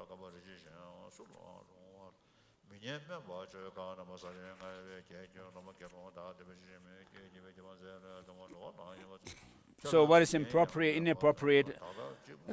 or inappropriate is hard to discern. Thus, even when a king indulges in things that are against Dharma or are improper, those sustaining through him shall still praise him. When it is hard to speak to anyone else of something unpleasant yet helpful, what need to be said of a monk like me to speak to you, O ruler of the great land? But for you to act nobly and to care for all beings, only someone like me can dare speak of things that are unpleasant yet beneficial. Whatever is true, pleasant, meaningful, and suitable, one must to the disciples lovingly tell. This the Blessed One said, and I too shall speak to you of these. If one remains steadfast, even when words non-spiteful, truthful or flattering are uttered, consider such a one as worthy of listening, like clean water for ablution. Whatever helpful words I have said to you in this life and the others, know them well to do whatever benefits oneself and others. If you do not give away the things well acquired through your generosity to beggars in the past, then due to ingratitude and attachment, you shall not attain wealth even ever again. A potter in this world, when not paid, can't be made to carry goods, but the beggars and the poor, even when not paid, carry into our next lives 100-fold more. Always take delight in noble thoughts and in noble deeds as well, for it is from actions that is noble that noble effects of all kinds ensue.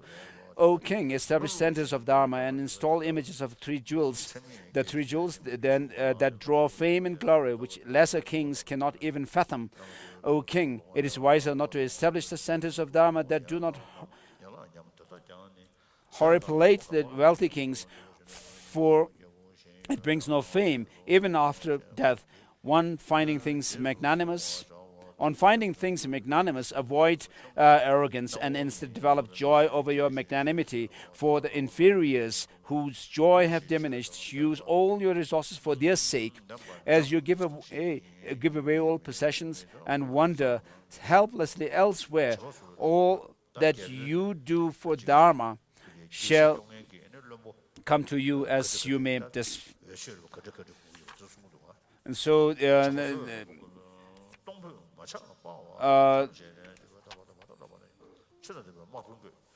these verses now show the qualifications of ministers and people who work under the king.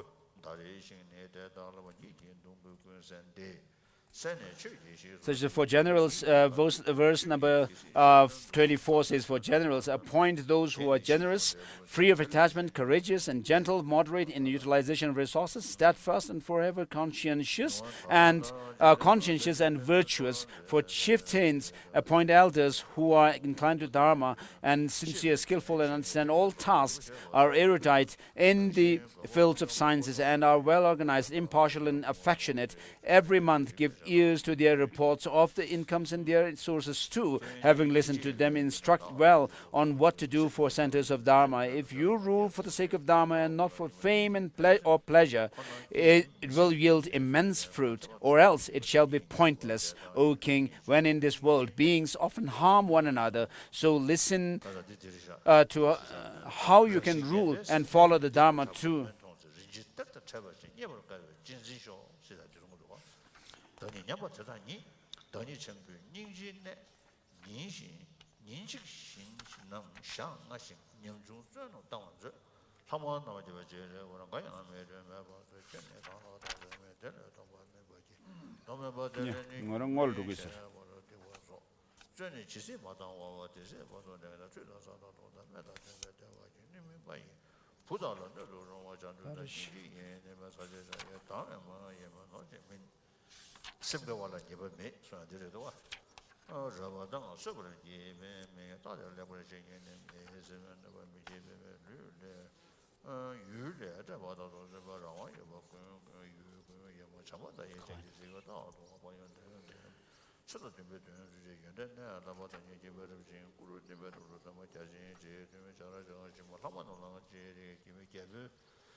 So, with regard to happiness, if we only think about physical bliss or pleasure, there's not much meaning to it.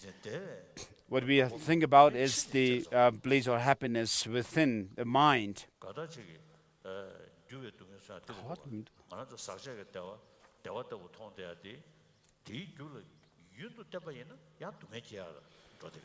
So the impure or contaminated pleasure are something which gives some pleasure, but if you rely on them too much, then you get problems. For example, if you are cold and you sit in the sun, you'll feel some relief. But then if you sit in the sun too long, you'll feel hot and burnt. And similarly, it is the case when you are feeling hot, you go into shade, to a shade, and then you will feel some coolness. And then if you sit in the cold too long, that also gives problems. And so this kind of worldly, mundane pleasures, if you rely on them too much, then they also become cause of suffering.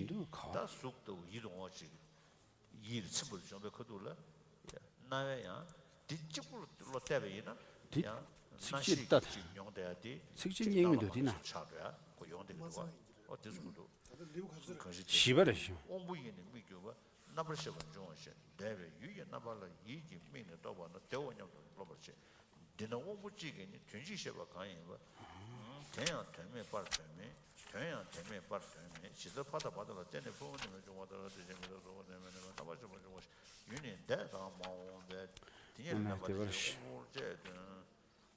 메라 강한테 양내 되면도 지들 민의 왜 이면 개명으로 되제 뭐 좀 남긴 남기니 다대 유도 와서 뭐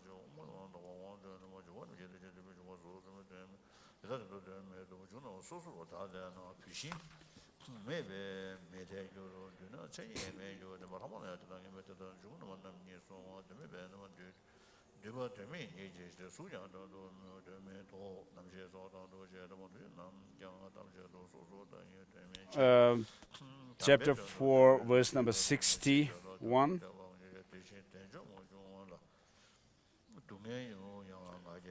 62, which says pain is externally altered, it is misconstrued as pleasure. Likewise, when pleasure is destroyed, it is misconstrued as pain. And then 63 down shows the selflessness and emptiness. Since they are essentially unreal, avoid cravings for want of pleasure and rid your cravings to end all pain. One who sees this finds liberation. If asked, who sees them? It is the mind that sees. Though conventionally without mental factors, mind does not arise, not ultimately existent. And verse number 65 says, realizing how beings are actually unreal, one will, like a fire, denied of fuel, reach the basis of and grasping of existence, and will then attain nirvana. And next verse is that even bodhisattvas, having retained this, resolve to seek enlightenment. Just as the Shravakas and Pratyeka Buddhas attained their nirvana through the practice, cultivation of wisdom, realizing selflessness and emptiness, and yet compassion alone binds them to samsara until they are enlightened, the bodhisattvas. And then to those who criticize, who say that the Mahayana is not a teaching of the Buddha, here's the answer, response. In the Mahayana, the Tathagatas have well explained the factors for becoming a bodhisattva, yet those with utter ignorance deride them through intense spite. By not knowing the qualities of faults, misconceiving qualities as faults, or detesting these qualities, one derides the Mahayana. To harm others is faulty, to help others is righteous. So, who knowingly deride Mahayana are known to hate righteousness. Verse number 70, remaining unconcerned with one's goals and rejoicing one's goal and rejoicing in the act of helping others is Mahayana precept, the source of all goodness. By deriding this, you shall be ruined. The faithful might fail in their understanding, yet others may be overcome by hatred. When even the faithful are incinerated, what needs be said about those with hatred? When poison can counter poison, according to some medical treatises, why would pain not rid themselves pain, as there seems no difference? As mind precedes all dharmas, it is held to be primary. When mere pain can turn beneficial, then why would mind disposed to helping not benefit?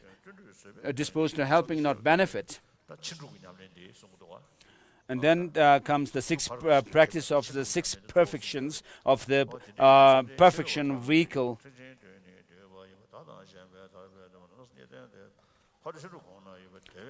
From verse number 80 down, which says, since the nature of generosity, discipline, patience, effort, concentration, wisdom, and compassion are associated with Mahayana, what fault can be spoken of these?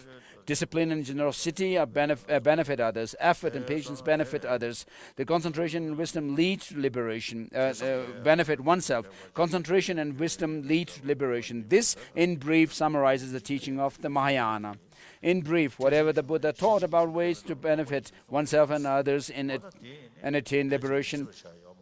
And so the teachings on emptiness that are taught in the Perfection of Wisdom Sutras should not make you unhappy.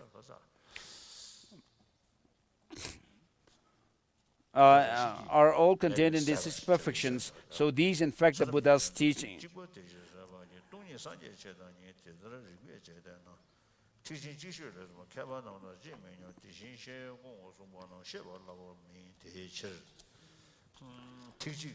So the nature of merit and wisdom of the great path to enlightenment are well expounded in the Mahayana, yet fools lack tolerance to this. So within the teaching of the Buddha himself, the followers of the Buddha himself, there are those who say the ultimate vehicle is only one, or there are 3 ultimate vehicles. And so according to Mahayana Sutra Alamkara, the ornament of Mahayana Sutras, the ultimate 3 vehicles are told. It is taught that there are 3 ultimate vehicles, whereas Mahayana Uttara Tantra says there's only 1 ultimate vehicle.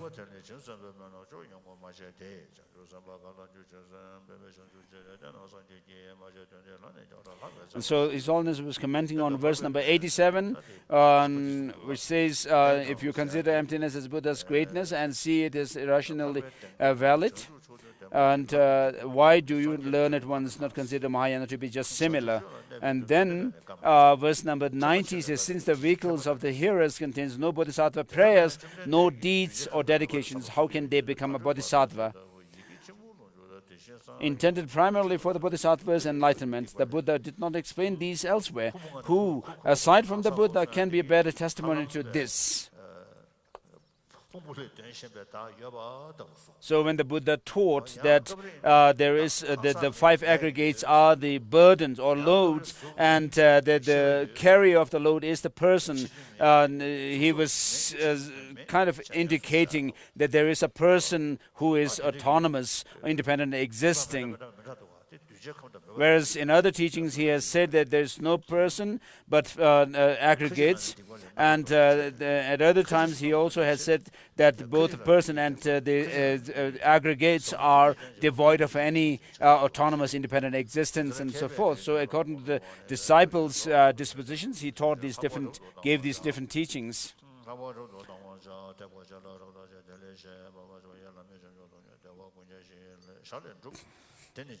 So blessed with the concept of noble truths and the conducive factors for enlightenment, the fruits of the Buddha are by far superior to those of the hearers. And the ways engaging in the bodhisattva deeds are taught in the collections of the sutras and so forth. And His Holiness finished the 4th chapter. And then next comes the deeds of the bodhisattvas, the 5th chapter, which is the teaching on how to attain the goal of bodhisattvas quickly.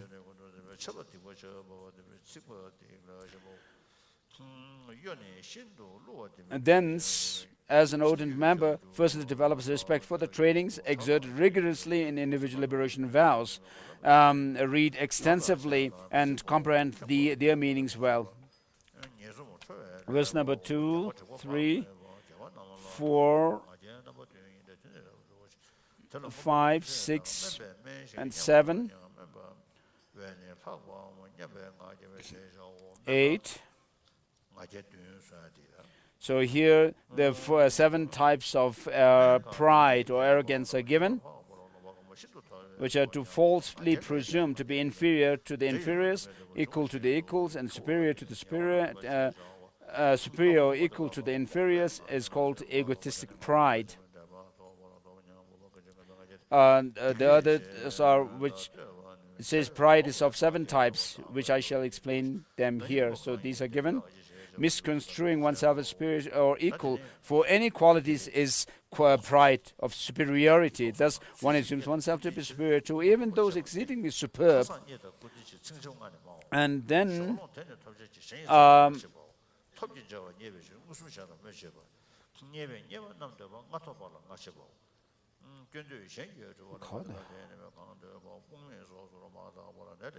verse number 13 says,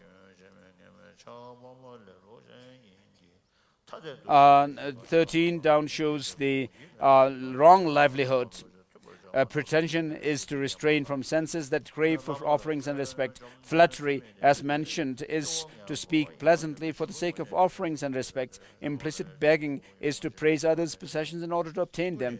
Coercive misappropriation is to deride others brazenly in order to obtain their wealth. Seeking things by citing earlier acquisitions is to praise what has not been formerly received.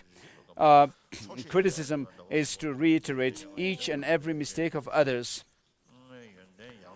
Timidity is induced by frailty due to lack of self-evaluation. Obsession for undesirable things is for the indolent ones. Discrimination is a mental attitude shrouded by the darkness of desire and hatred.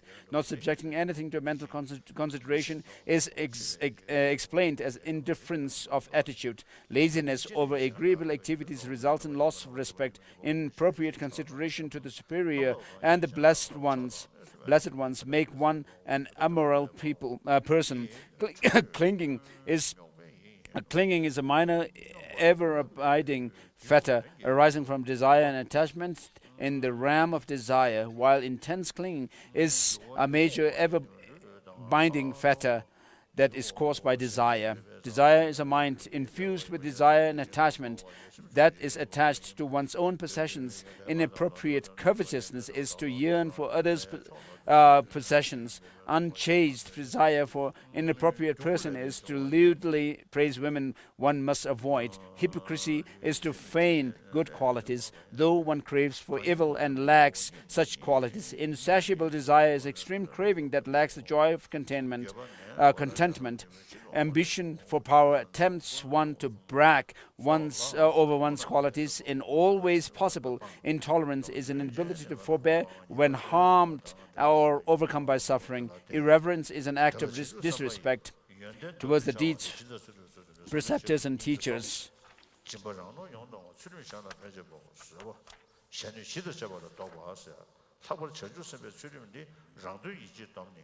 So with regard to Bodhisattva precept, one has to abstain from any selfish motive and think of helping others. Verse number 35 is what His Holiness was commenting on. The qualities that Bodhisattvas develop, if briefly explained, are generosity, discipline, patience, effort, concentration, wisdom, compassion, and so on.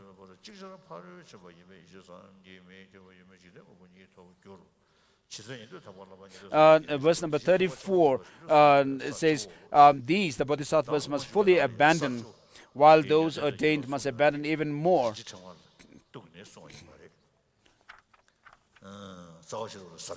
And so Madhyamaka Avatara by Master Chandrakirti goes through the 10 Bodhisattva grounds on the basis of which he wrote the 10 chapters of the Madhyamaka Avatara.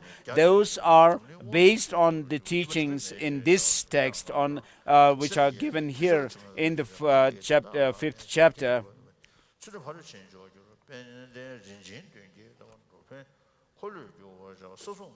So from generosity comes prosperity, discipline brings happiness, patience results in good complexion, effort brings splendor, concentration secures peace, wisdom provides freedom. Through compassion, all your wishes shall be accomplished. By simultaneously perfecting in all these 7 practices, one attains lordship over the universe, the source of the inconceivable wisdom. Just as in the hearer's vehicle, 8 grounds of the hearers are explained, so too in the Mahayana vehicle, 10 grounds of Bodhisattvas are explained. First of these is extremely joyous, as it brings joy to the Bodhisattvas. Having abandoned 3 ever-abiding factors, one is born in the lineage of the Tathagata. Through the process of its maturation, one excels in perfection of generosity, causing 100 worlds to shudder, one becomes a great ruler of the world.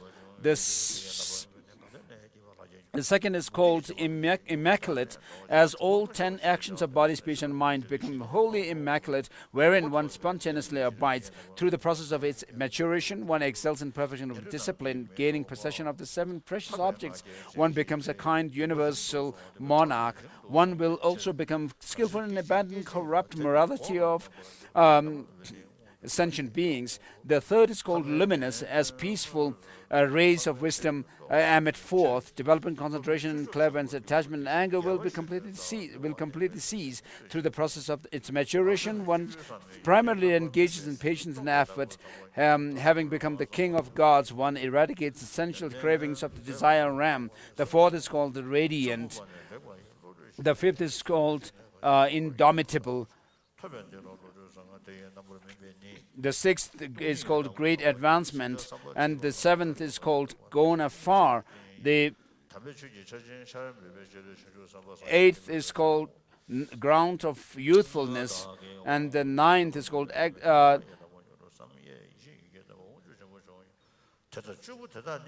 excellent wisdom, and the 10th one is called cloud of Dharma. And so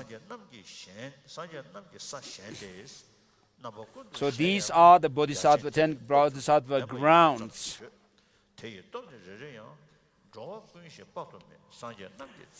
Verse number 61 down.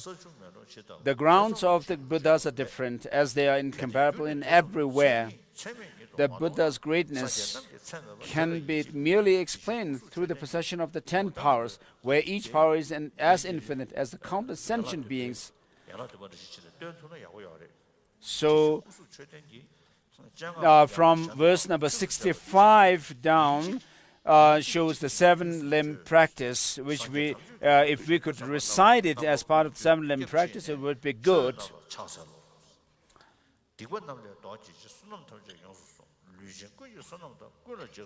So it says, hands in front of an image, a stupa or the likes, recite these 20 stanzas 3 times each.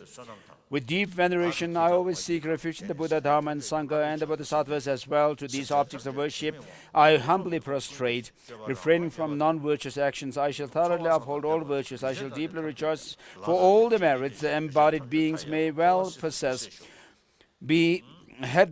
With head bowed and palms put together, I pray to the fully accomplished Buddhas to turn the wheel of Dharma and live for as long as sentient beings, with merits accumulated through such acts, or any actions I may or may not have done. May all sentient beings fully attain the unsurpassed mind of enlightenment. And then in certain teachings, like in the Sutrayana, it is said that in order for one to become a Buddha for the first fresh, one must be a male.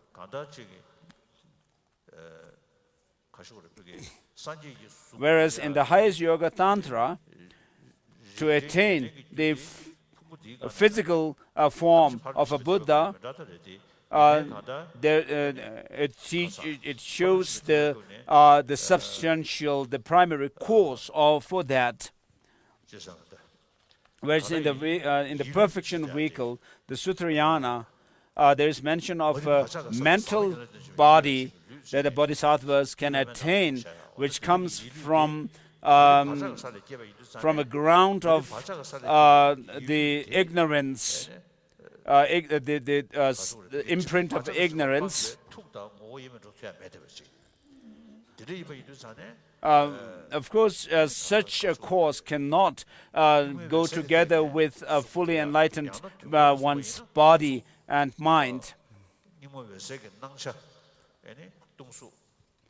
In Kalachakra, the form body of a Buddha is attained on the basis of attaining the empty form.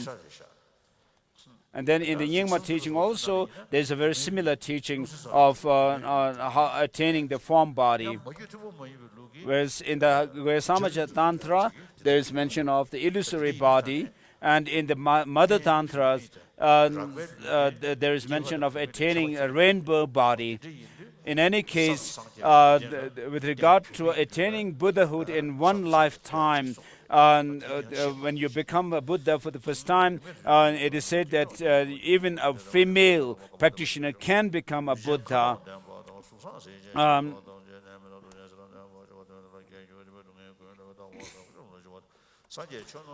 So having acquired immaculate senses and overcome the sense states without leisure, may all beings enjoy freedom of actions and take delight in excellent livelihood. May all embodied beings possess precious jewels and have innumerable resources that do not exhaust in the world. May all women at all times become men per excellence.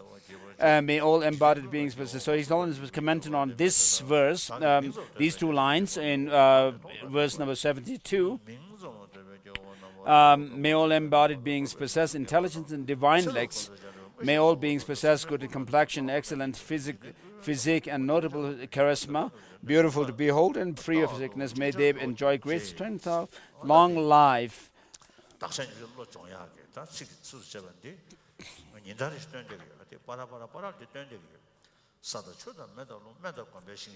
So after verse number 83,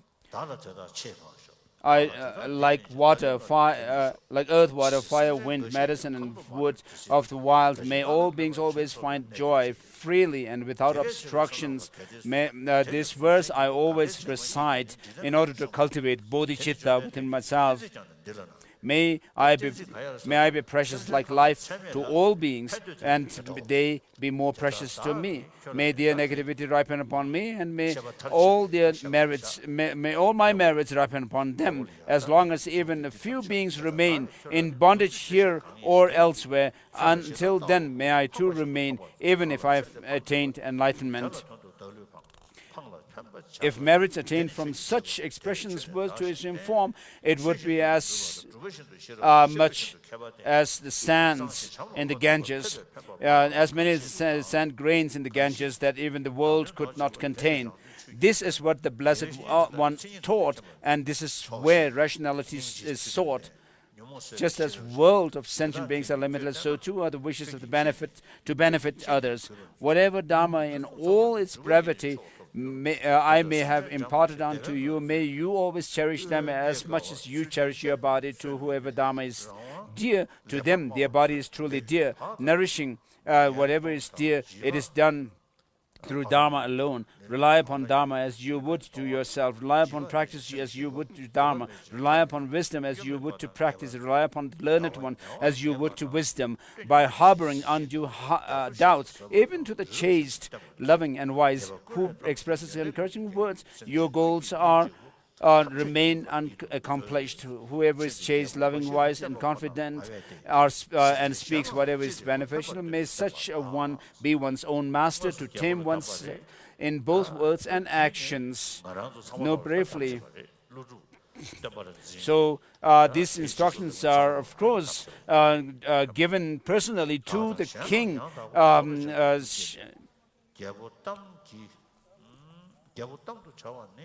Satakarni or Gautami Putra, but indirectly Master Nagarjuna was actually advising us as well. Thoroughly freed from all defects and adorned with all good qualities, strive for the welfare of all beings, become an enlightened master yourself. And I impart this Dharma not for the king alone, but for the beings of all kinds, with my sole intention to help that I and all sentient beings attain the state of complete enlightenment. O King, whatever I have said here and as advice is worth contemplating at every sitting. Observe discipline. So this was translated into Tibetan by the Tibetan King translator Louis Gelsen. Later, in Indian Master Karnaka Varma in Tibetan translation, Pasab Nyema Tak amended the text in comparison with 3 extant Indian editions. May these teachings also dry up the oceans of sufferings altogether. And then the next text is Nagarjuna's letter to a friend.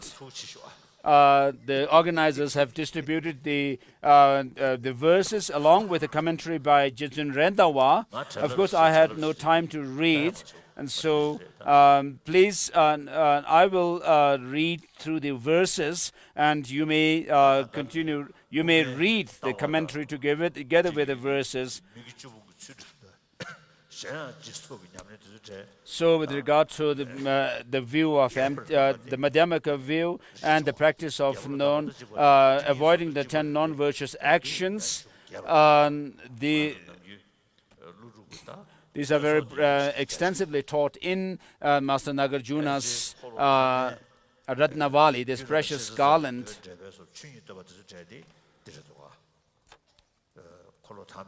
So Master Nagarjuna's texts like Dharmadhatu Stova, in praise of the Dharmadhatu, are the teachings called explanation of the teachings like which pertain to the third turning of the wheel of Dharma.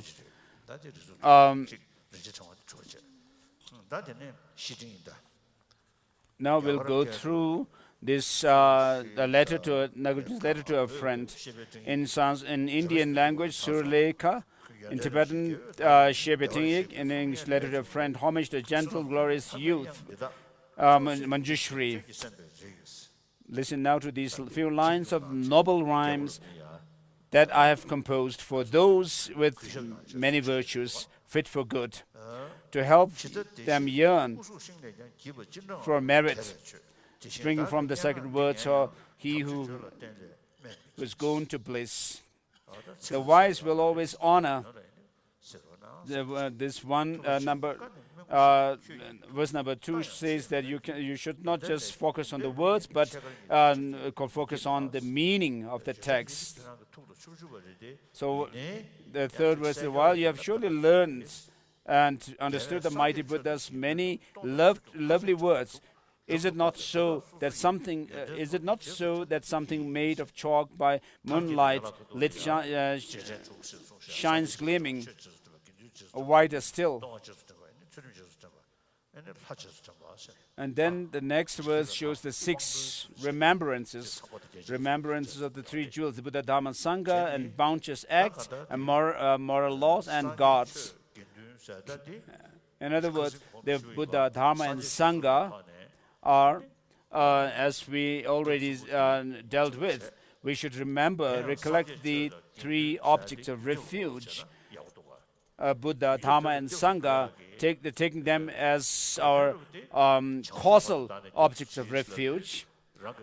The purpose of going for refuge in these causal refuges is in order for ourselves to attain those qualities of the Buddha, and also the Dharma that is within the Buddha that you become, and also the Sangha that you would become in the end. So you aspire to attain the Dharma, Sangha, and Buddha in the future. So with this kind of aspiration to attain the Dharma, the true Sangha, and the Buddha, you take refuge in the causal refuges, the Buddha, Dharma, Buddha as the teacher, Dharma as the actual refuge, and the Sangha, the Buddha, Dharma, and Sangha as the causal refuges. So in order for us to attain Buddhahood, we have the Buddha nature within ourselves. So why do we aspire to become a Buddha? Attain enlightenment is in order to help others. And therefore, when the Mahayana Uttara Tantra goes through the 7 Vajra points of attaining, called the Buddha, Dharma, Sangha, Buddha nature, and then the qualities of the Buddha, and then also the enlightened activities of the Buddha. Therefore, we usually say this verse of taking refuge and cultivating bodhicitta. To the Buddha, Dharma, and Supreme Assembly, I take refuge. May the practices of generosity and so forth that I have done make me to attain a Buddha to benefit all sentient beings. As I have said earlier, in order to attain higher rebirth from life after life, we need to practice the 10 virtuous actions, abandoning the 10 non-virtuous actions. And so it says, with body, speech, and mind, always rely on the wholesome deeds, the tenfold virtuous paths. And then also, on top of that, avoid liquor at all costs, thus find true joy to lead a life of virtuous deeds. Possessions are ephemeral, essenceless. Know this and give them generously to monks, to Brahmins, to the poor, to your friends. Beyond, there is no greater friend than giving gifts. Keep your vows unbroken, undegraded, uncorrupted, and quite free from stains. So you can keep vows or pledges by avoiding harming others, and also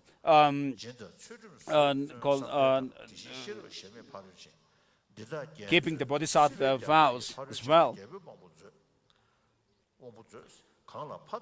Just as the earth, earth's the base for all that still or moves, or on discipline, it is said, is founded all that's good. Generosity and discipline, patience, diligence, concentration, wisdom that knows thusness, those measureless perfections make them grow and be a mighty conqueror who has crossed samsaras and sea. Verse number 9.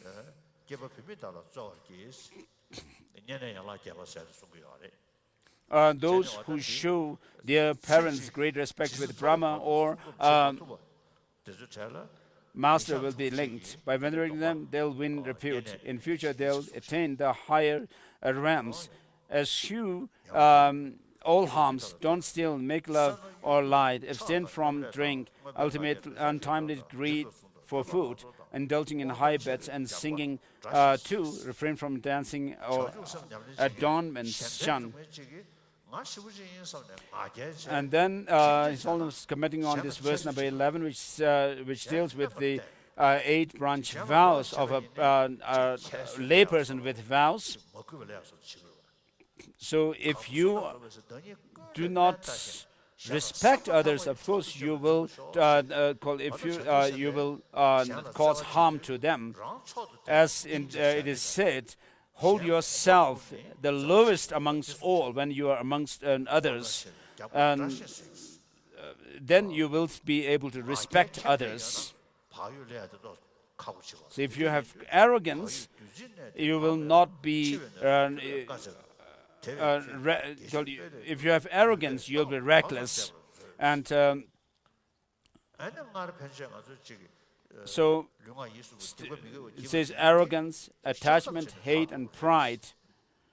Such traits are seen as enemies of good. Carefulness is the way to deathlessness, while carelessness is death, the Buddha taught. And thus, so that your virtuous deeds may grow, be careful constantly and with respect. So verse number 16, he has abused me, struck. So abused here refers to others actually belittling you, disregarding you. And all my money too he has purloined. To harbor such resentment leads to strife. Give up your grudge and sleep where sleep will easily come.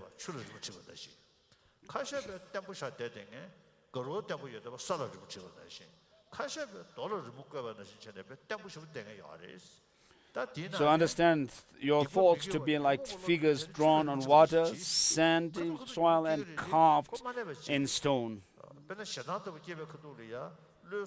So with regard to non-virtuous actions or karmas that you create, they should be like patterns drawn on water. They just disappear quickly. And so if you look at when you are angry, for example, and if you watch your mind at that point, as it is taught in the Dzogchen teachings, it is said that in the Dzogchen teachings, you should not be carried away by the anger itself, but just focus your mind on the luminous nature of the mind, the basic luminous nature it has. If you do that, then there won't be so much grasping at the anger itself. Of these, for tainted thoughts, the first is the best, while when you long for Dharma, it's the last. So if you acquaint your mind with renunciation, bodhicitta, and compassion, and the view of emptiness, I mean, you should do them, familiarize them within your mind. Three kinds of speech are used by humankind, and these are victor variously described, like honey, sweet, like flour, true, like filth, improper speech. The last of these eschew. Some there are who go from light to light, and some who end from darkness to darkness still, while some from light to darkness or darkness to light end up. Thus 4 of these be as the first. Men, like mangoes, can be sour and yet look ripe. Some, though ripe, look green, and others green are sour indeed, while others still look ripe and ripe they are. From these, know how to act. Do not gaze on others' wives, but if you do, regard them as your mother, child, or sibling, depending on their age. Should lust arise, think well, they are by nature unclean filth. Guard this fickle mind as you would do your learning, children, treasure, or your life. Renounce all sensual pleasure as if it were a viper, poison, weapon, foe, or fire. The pleasures we desire will bring us ruin. They are like the kimber fruit, the Buddha said. Eschew them. It's their chains that tightly bind the worldly in samsara's prison house.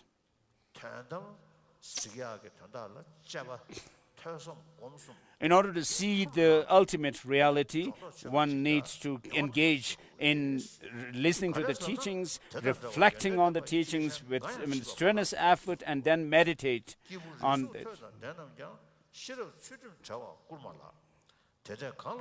So verse number 27 says, in order that you see the absolute, get used to truly understanding things.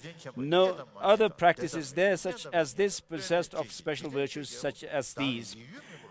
To those possessed of reading, learning, handsome looks, who have wisdom, neither discipline nor need to know, and so forth. And then the 8 worldly concerns are shown in verse number 29. So these doesn't help you, but actually cause more problems and difficulties to you. If you are able to actually do the practice rightly, then you should not be able to make yourself be swayed by these 8 worldly concerns. It says, you who know the world, take gain and loss, or bliss or pain, or kind words and abuse, or praise and blame. These 8 mundane concerns, make them the same, and don't disturb your mind.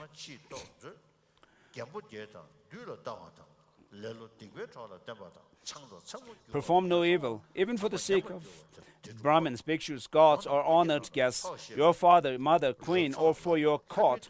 The ripened fruit in hell is for you alone.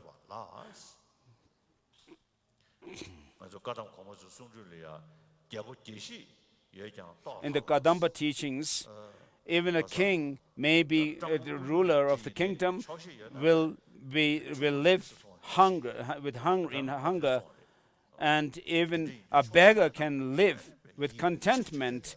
With contentment, a beggar can live very happily.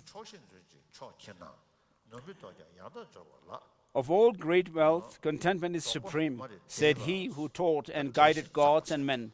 So always be content. Be content. If you know this, you have no wealth. True riches you'll have found. Kind sir, to own a lot brings so much misery.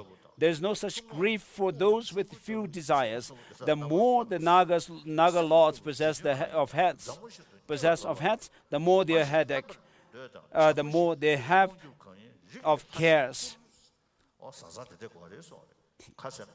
And then a wife who, like a sister, follows you, affectionate like a true and loving friend, supportive like a mother, obedient like a maid, she must be honored like a family god. So this shows how one's spouse should be.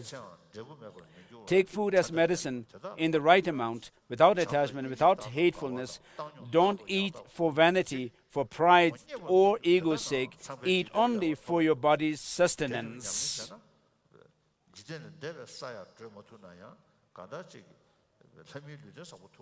And then verse number 40, constantly and perfectly reflect on love, compassion, joy, impartiality, and should you not obtain the higher state, at least you will find bliss in Brahma world. The four samadhis, which in turn discard pursuits of pleasure, joy, bliss, and pain, will lead to fortune equal to the gods in Brahma, light, great virtue, and great fruit, great good. And so by doing virtuous practices, helping others, there's great benefit of happiness and so forth for yourself. So great good and evil deeds are 5 kinds, determined by their constancy, their zeal, their lack of counteragent, their perfect fills. Strive in this respect to practice good. A pinch of salt can give its salty taste to a little water, but not to the great Ganges stream. So know that likewise minor evil deeds can never change a mighty source of good. And so it is important, the text also shows the qualities of concentration. It says in verse 45, with faith and diligence and mindfulness and concentration, wisdom 5 in all, you must strive hard to reach the highest state. As powers, these forces take you to the peak. So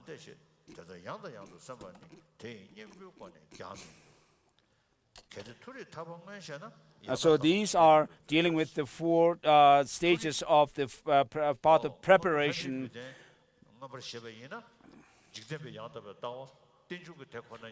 I'm not beyond my karma and the deeds I've done.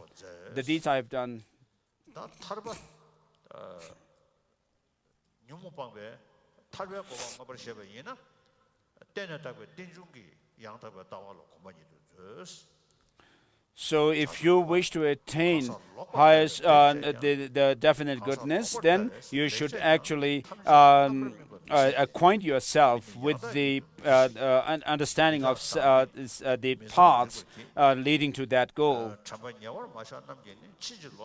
If higher birth and freedom is your quest, you must become accustomed to right views. Those who practice good with inverse views will yet experience terrible results. Know this truth, that men are ever sad, impermanent, devoid of self, impure. Those who do not have close mindfulness, their view 4 times inverted, head for ruin.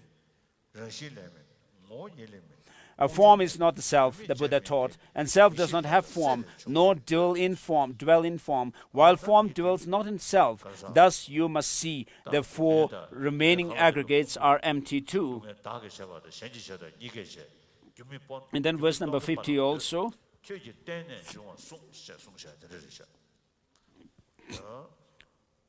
And then pain does not come from self nor others, and so forth. The verse number 50 says the aggregates are not a simple whim, for neither time nor nature do they come. From neither nor time do they come, nor by themselves, from God, or without cause. Their source, you ought to know, is ignorance.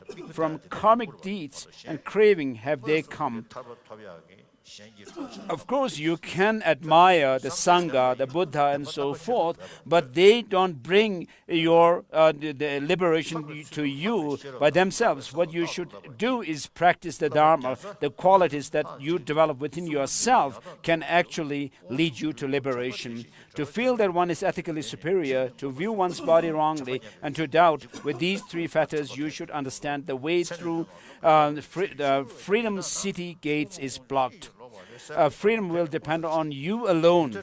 So this is where His Holiness was commenting, and there is no one else. You have no friend can help. So bring endeavor to the Four Noble Truths with study, discipline, and concentration. Train yourself always in superior discipline, or superior wisdom and superior mind. Monks' vows exceed 105 tenths, yet they are all included in these three.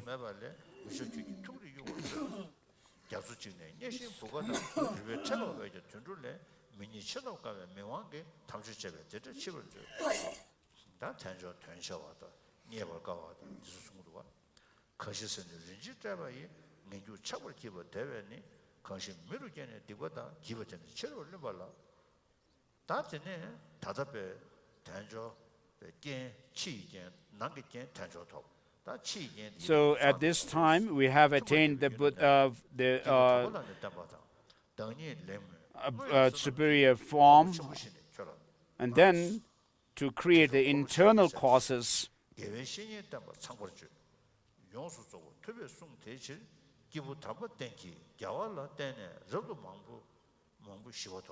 O born among the long-lived gods, of these 8 defective states they give to no opportunity, you must be free, and finding opportunity be diligent to put a stop to birth. O gentle sir, to make your disenchantment grow with this samsara, source of many pains, desires frustrated, death, ill health, old age, please heed its defects.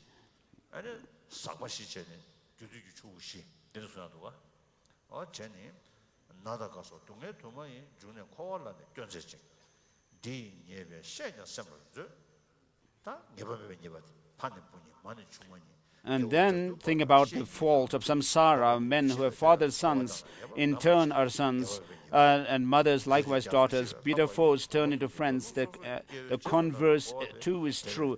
Because of this, samsara is never sure. Know that every being has drunk more milk than all the 4 great oceans could contain, and still, by emulating common folk, they'll circle, drinking ever more and more. So this shows that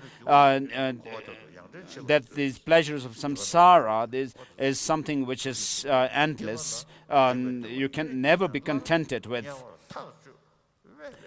And a heap of all bones each being has left would reach to Mary's top or even higher. To count one's mother's lineage with pills the size of berries, the earth would not suffice.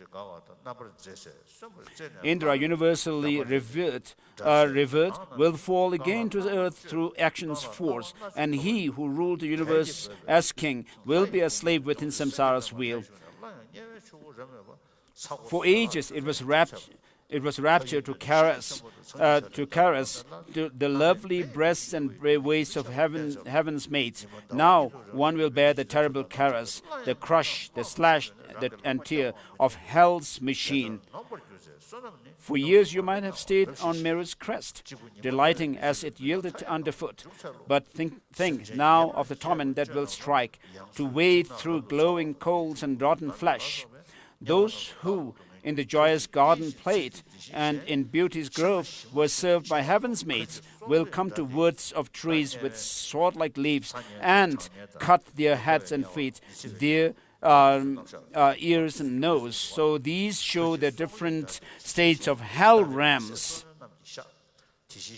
Among the golden lotuses and lovely mates, they bathed in heavenly gently flowing pools, but into hell's own water will they plunge, the scalding, caustic river none can ford.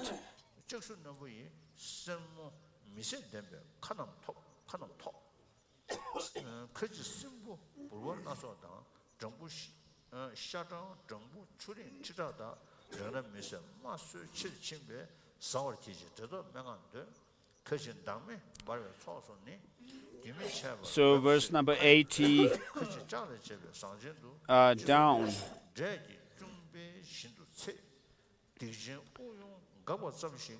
Some there are who roll about and wail, devoured by worms and multicolored grubs, 10,000 buzzing flies and bees that leave great stings and bites unbearable to touch. Some in heaps of blazing red-hot coals are burned without a break, their mouths agape, and some are boiled in cauldrons made of iron, cooked like dumplings, heads turned upside down. The very instant that they cease to breathe, the wicked taste the boundless pains of hell. And he who hearing this is not afraid, and thousandfold is truly diamond hard.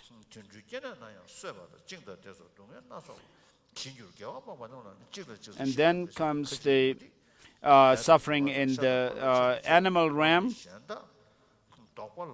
Verse number 89.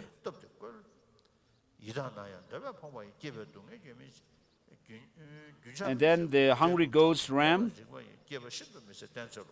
verse number 91.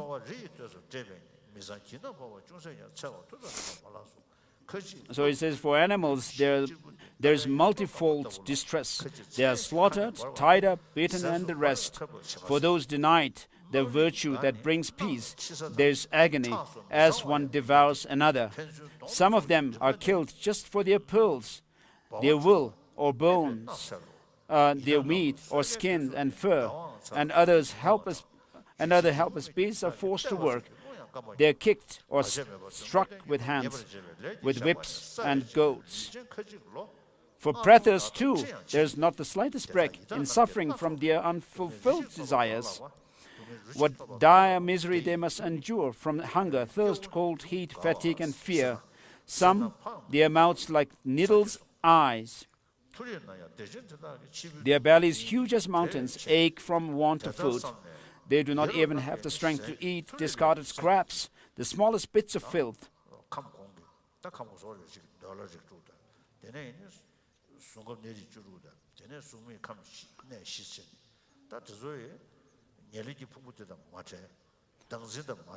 And so all the realms of existence, such as the four formless realms, the 16 different states, realms are within the concentration realm, and then also the desire realm.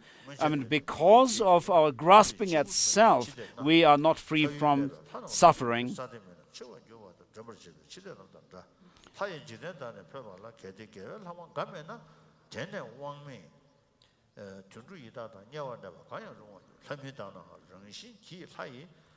So verse number 101, those gods who transmigrate from heavenly worlds and do not have some little virtue left will tumble helpless to their just abodes as beasts or hungry spirits or in hell.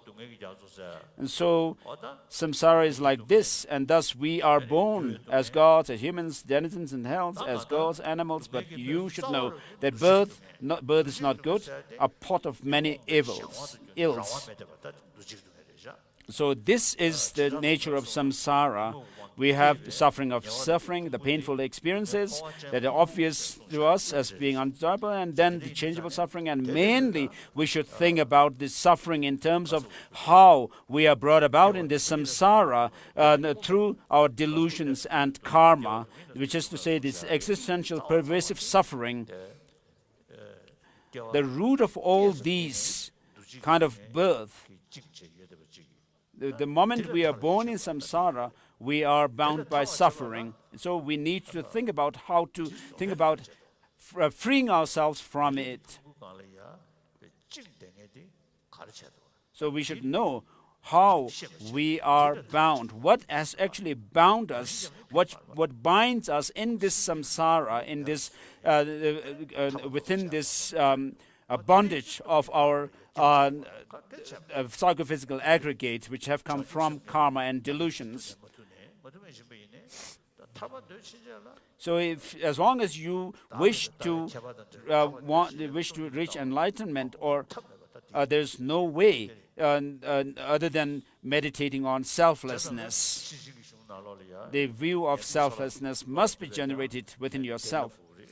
In the Prajnaparamita Sutras, it is said that this is was the Shravakas, Pratyeka Buddhas, and those also wishing to cultivate the path of Bodhisattvas must cultivate within themselves this view of selflessness or emptiness.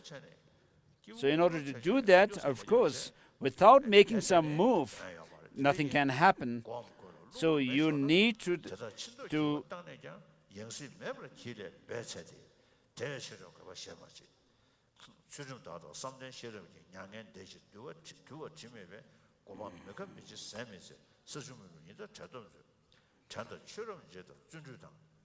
and therefore, Master Nagarjuna says, give up your efforts trying to stop all this as if your hair or clothes has just caught fire. Just do your best to not be born again. No greater goal or need is there than this. With discipline and concentration, wisdom too, attain nirvana, peaceful, disciplined, immaculate, unaging, deathless, inexhaustible, and quite distinct from earth, water, fire, wind, sun, and moon. Mindfulness, mind discernment, diligence, a joyful mind, and flexibility, concentration, evenness. These 7 limbs are elements that lead to Buddhahood. Lacking wisdom, concentration fails, and without concentration, wisdom too.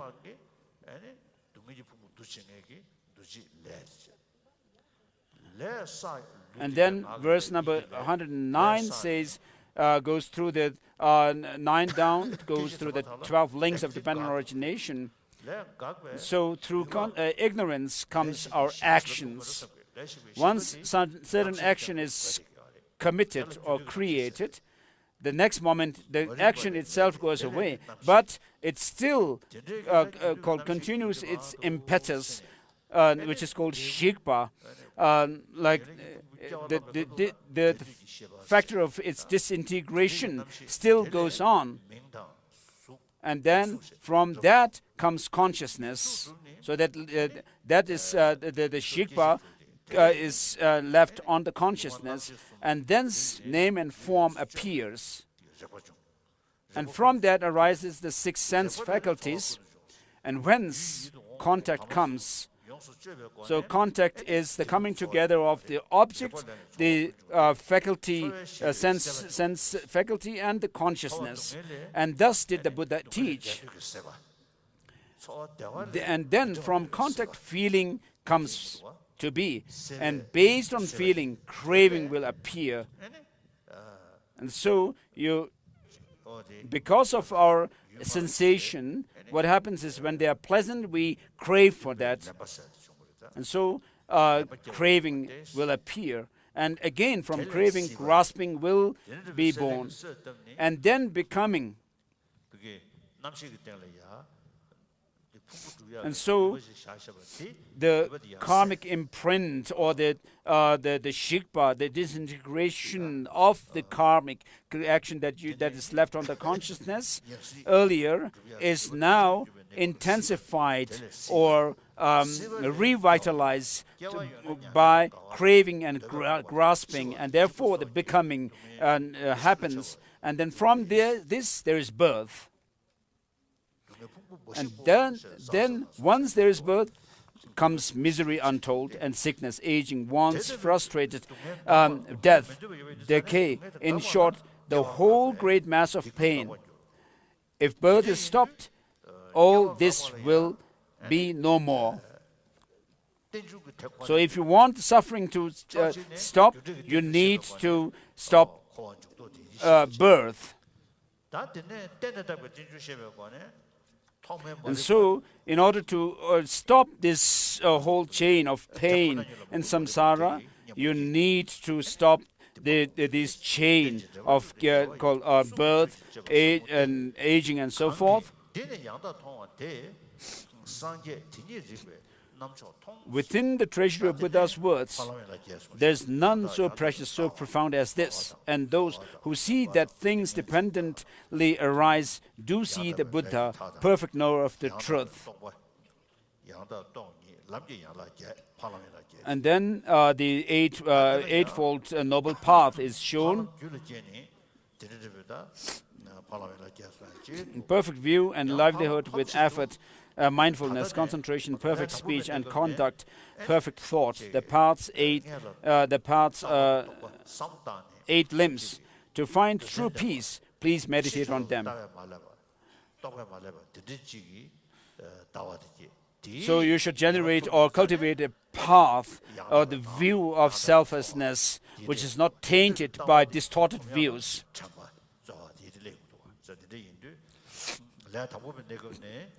So for that to happen, then you should have mindfulness. And in order for the mindfulness and concentration and so forth to happen, to go correctly, one should have effort and a good livelihood and so forth, good conduct. To take birth is to suffer, and to crave is its immense and universal source. Making craving cease, and freedom will be yours. To achieve that, take the Eightfold Noble Path. For you to see that these same Four Noble Truths, you must strive hard to practice constantly. Even worldly men with fortune in their laps, through knowledge crossed that river, troubled states. And even those who realize the truth did not fall from the heavens, nor emerge like crops of corns from earth's dark depths, but once were ruled by pleasures and were ordinary men.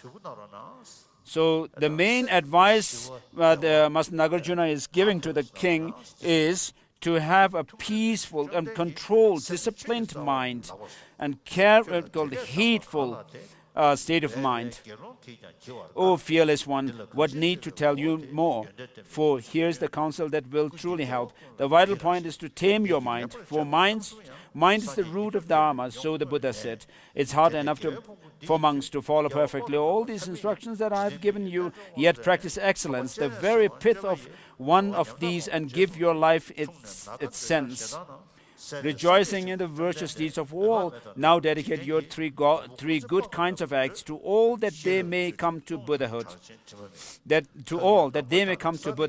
Then, by this mass of virtuous deeds, may you, in boundless lives in worlds of gods and men, be master of the yoga of all excellences. And like sublime Chandrasik, may you work to guide the many feeble, stricken souls, and thus may you take many births and dispel all ills, old age, desire, and hatred in perfect Buddha field. In a perfect Buddha field, may you have infinite life and protector of the world, like Buddha Amitabha, sublime Lord of the boundless light. And so this completes there's 123 verses, and this completes the letter to a friend written by the Sublime Master Nagarjuna to a friend, King Surabhi Bhadra, or Satakarani, or whatever the name is. So having given teaching on these two texts by Master Nagarjuna as preliminary teaching to the Kalachakra initiation, because of lack of time, we didn't have much explanation and also translation into Ladakhi. In any way, you have received the transmission of the explanation and explanatory transmission of the teaching, the two texts. Even if you cannot read them on a daily basis, please think about the meaning. Reflect on the meaning of these two texts. And you also, in Ladakh, you also do discussions on the Dharma.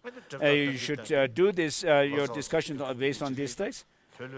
And then the teaching itself is recorded, and you can use the recording, and then maybe the translators, the Ladakhi interpreters can interpret it to the people gathered for discussion. So you have received a transmission, and there is the oral transmission lineage of this text. The purpose of distributing the book that you have is in order for you to read and study them. And so read them sometimes, and make yourself familiar with these books.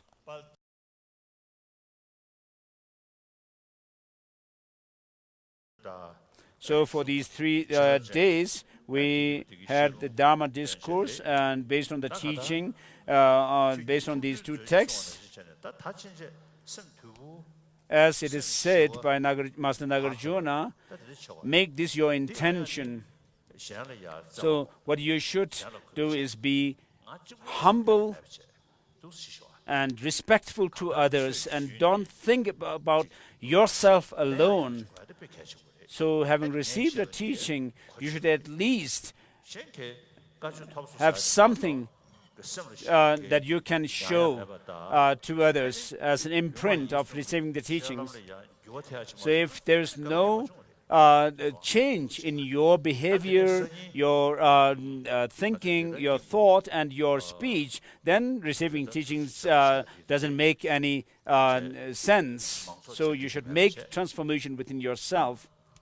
And tomorrow there's no teaching, and day after tomorrow, and the day and the next day after that, and then the next day we will do the Kalachakra initiation, in entering into the mandala, and then receiving the initiation of Kalachakra, having entered the mandala.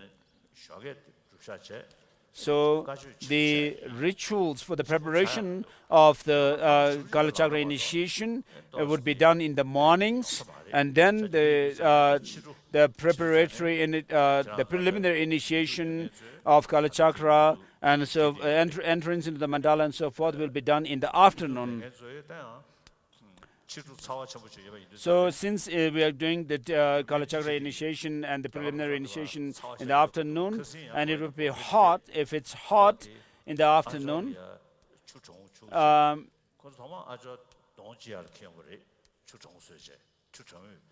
so what I do was, when it's hot, I use a towel, a wet towel, to wipe my face of the sweat and so forth. But instead of that, last time when I was in Mumbai, it was very hot, and so I asked the people to bring a towel which is soaked in water, and I put it on my head to cool myself down. And so you could do that also. So the lay people should bring your umbrellas, and then the monks and nuns should use their upper robe, fold them and put them on your head, and you can cover your head and face so that you are not burnt. So otherwise, if you don't fold your, if you just keep wearing your robes and put up on your head, cover your head just like that, I feel that you are feeling very hot. And this is what you should do with regard to your protecting yourself from the sun.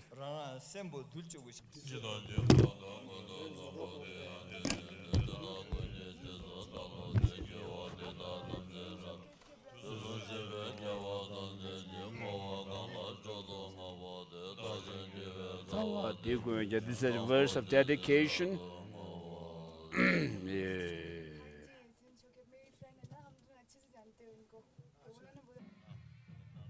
Ultimate truth that was found is also empty of inherent existence. So when we say something is untrue, the untrue is itself a truth. That's what people might think. So that is not, this is the text is explaining, this is a wrong view. What is found, which is the illusion or the untrue nature of phenomena, is itself untrue.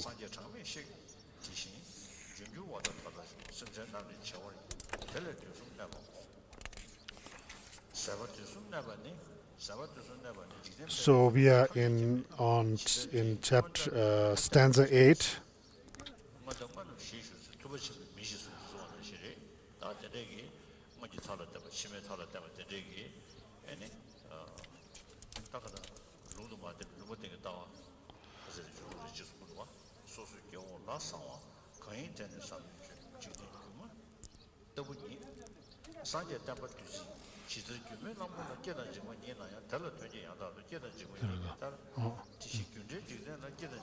Yes.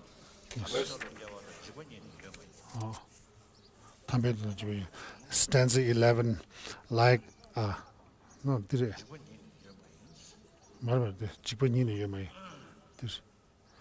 Likewise, in an illusion-like world, stanza 12, an illusory elephant comes from nowhere, nor goes anywhere. Being merely a mental delusion, it does not ultimately exist. Stanza 13, likewise, an illusion-like world comes from nowhere, nor goes anywhere. Being merely a mental delusion, it does not ultimately exist. Stanza 14, aside from a transiting the three times and being a mere designation, how could this world, whether existent or non-existent, ultimately exist? Stanza 15, the Buddha for this reason refused to comment on the four aspects of finitude and infinitude, and both and neither.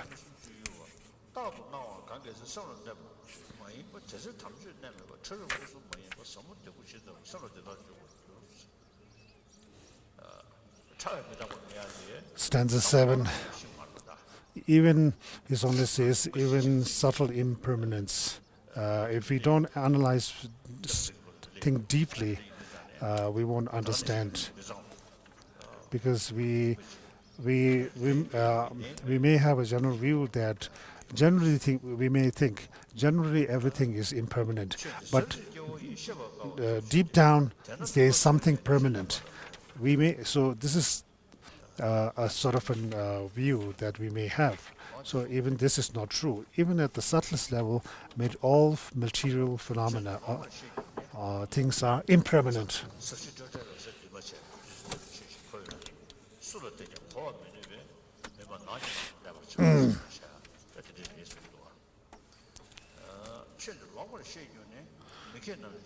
Stanza 19, if Dharma is misunderstood, it ruins the unwise. By holding nihilistic views, they drown in the unclean states.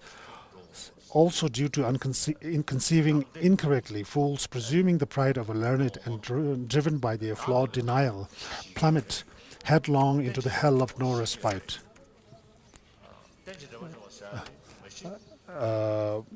There's also a possibility that we accept selflessness, dependent arising, and doesn't accept creator.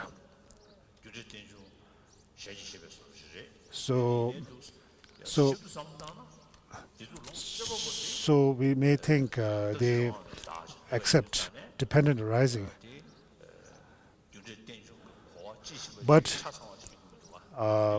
if you if you believe that the person who experiences the object is a singular permanent self, then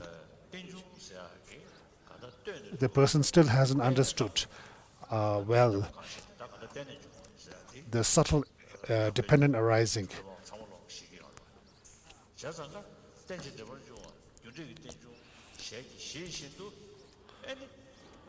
So even though there are some people who accept dependent arising, but still people there's possibility that there are some schools we believe that ultimately there's independent self.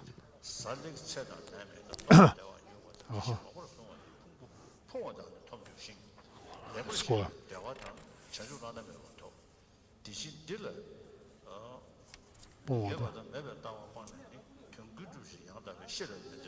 Stanza 23.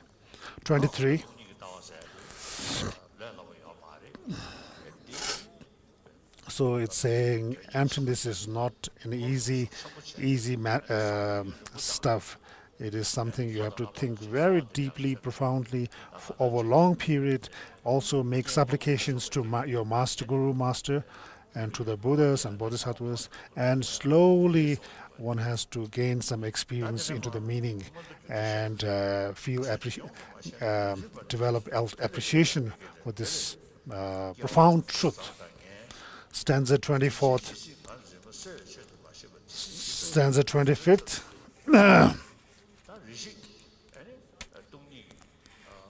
Stanza 25th, His Holiness says, even if one cannot gain a good appreciation of emptiness immediately, first one has to engage in the practice of generosity, ethics, and so on, which will give one confidence and one's merit to eventually understand the meaning of emptiness. Stanza 26, a king who puts Dharma before any action, retains Dharma in the middle and follows it at an end, shall encounter no harm in this and the subsequent lives. So this is an advice, since this is an advice to the king, the Sutta says, if you want to live a religious life, you have to act in such a way that you act virtuously in the beginning, middle, and end. And if you do that, you will be happy yourself, others will be happy in this life, in the next life, and ultimately you will be happy. Especially the practice of exchanging oneself and others. And then the text which specializes in explaining the compassion, the practice of compassion, is Shantideva's Bodhisattvacharya, where it is said that all the good things in this world comes from the practice of compassion. All the negative things in this world, in the samsara, are results of negative actions. Self-cherishing mind.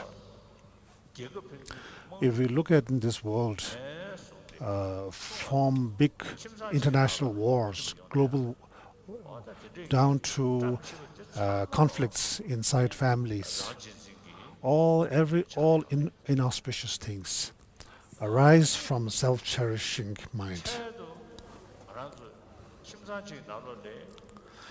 Even in one single family, if we want have harmony, happiness, trust, fun, up to global level harmony and peace, and then not only this life, happiness and harmony in future lives, and ultimately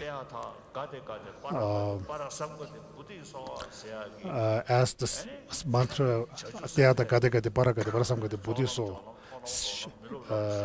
shows, to attain the path of accumulation, preparation, seeing and meditation, and finally attaining Buddhahood.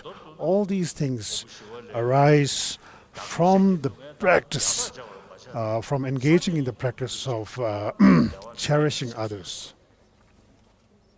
So if one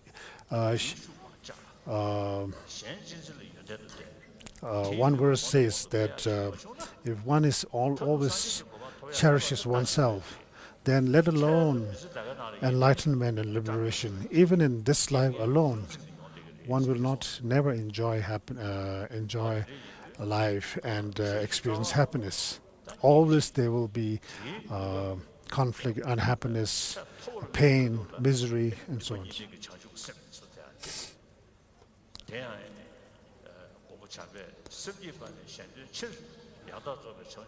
So therefore, the practice of bodhicitta, which has two causes, there's two which comes with two aspirations: the aspiration to liberate all sentient beings, and the aspiration to attain enlightenment for the sake of liberating all sentient beings.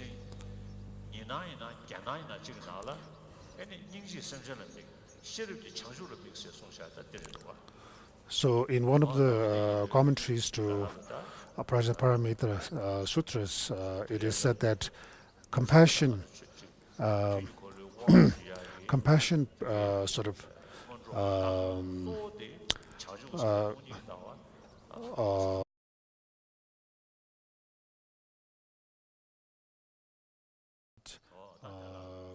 two verses that master recite before teaching, giving a teaching. This get chuntasha.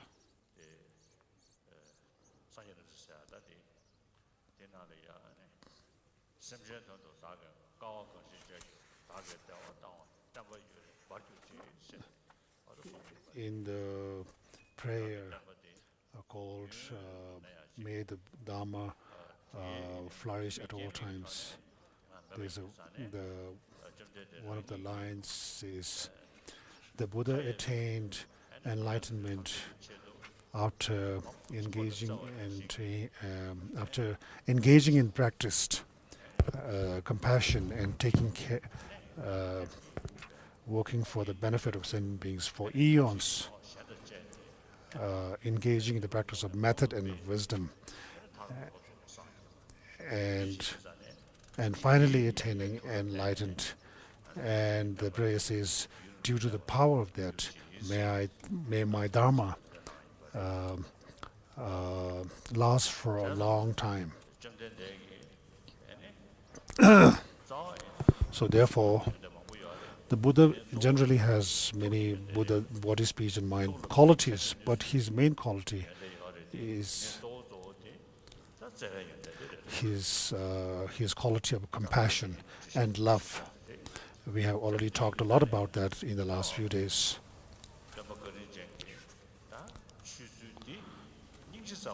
So the Buddha has the Buddha and his.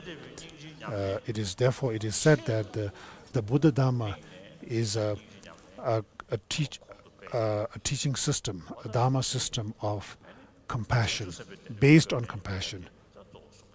So therefore, the Bodhisattva path is one of the main body of the path to Buddhahood.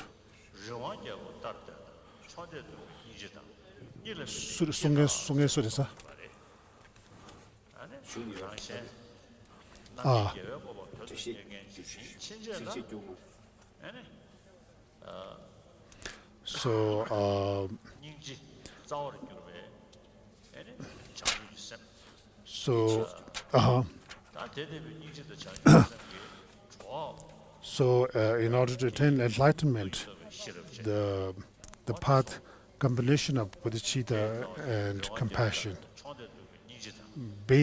rooted in compassion and the non-dual wisdom. So these are the fundamental, the primary path, method, or the paths to attain enlightenment. So now in this Ratnavali text also we will come through practice of bodhicitta, the perfections, and the most holds sentient looks at sentient beings as its object, whereas wisdom holds the state of Buddhahood as its object.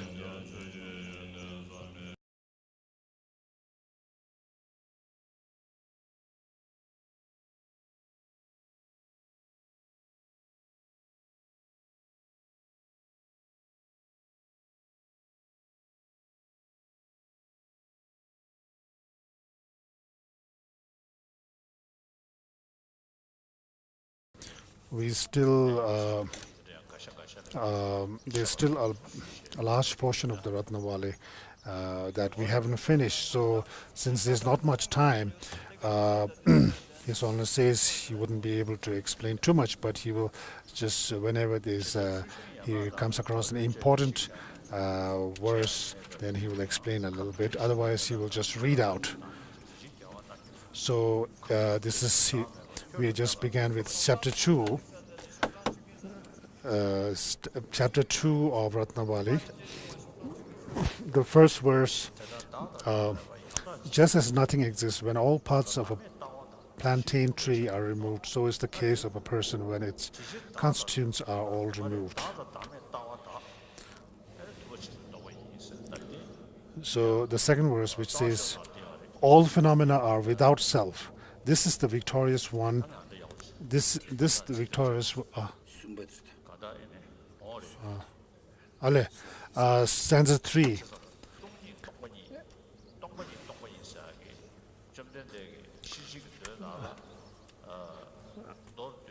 As self and selflessness are not truly to be found,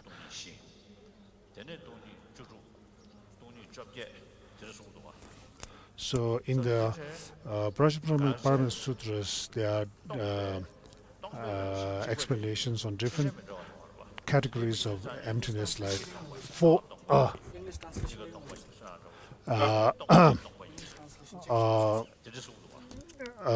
emptiness. So like 8 kind of emptiness and emptiness of emptiness, like that. So emptiness itself is same. So this is something one has to think about well. When we analyze the object, we cannot find it. And we find that it is the object lacks inherent existence, which is emptiness.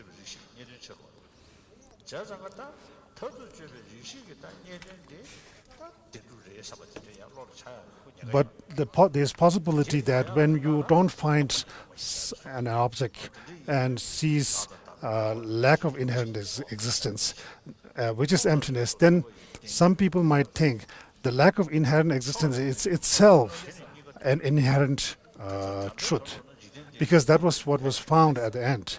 So this is what is being trying to refute here. Even the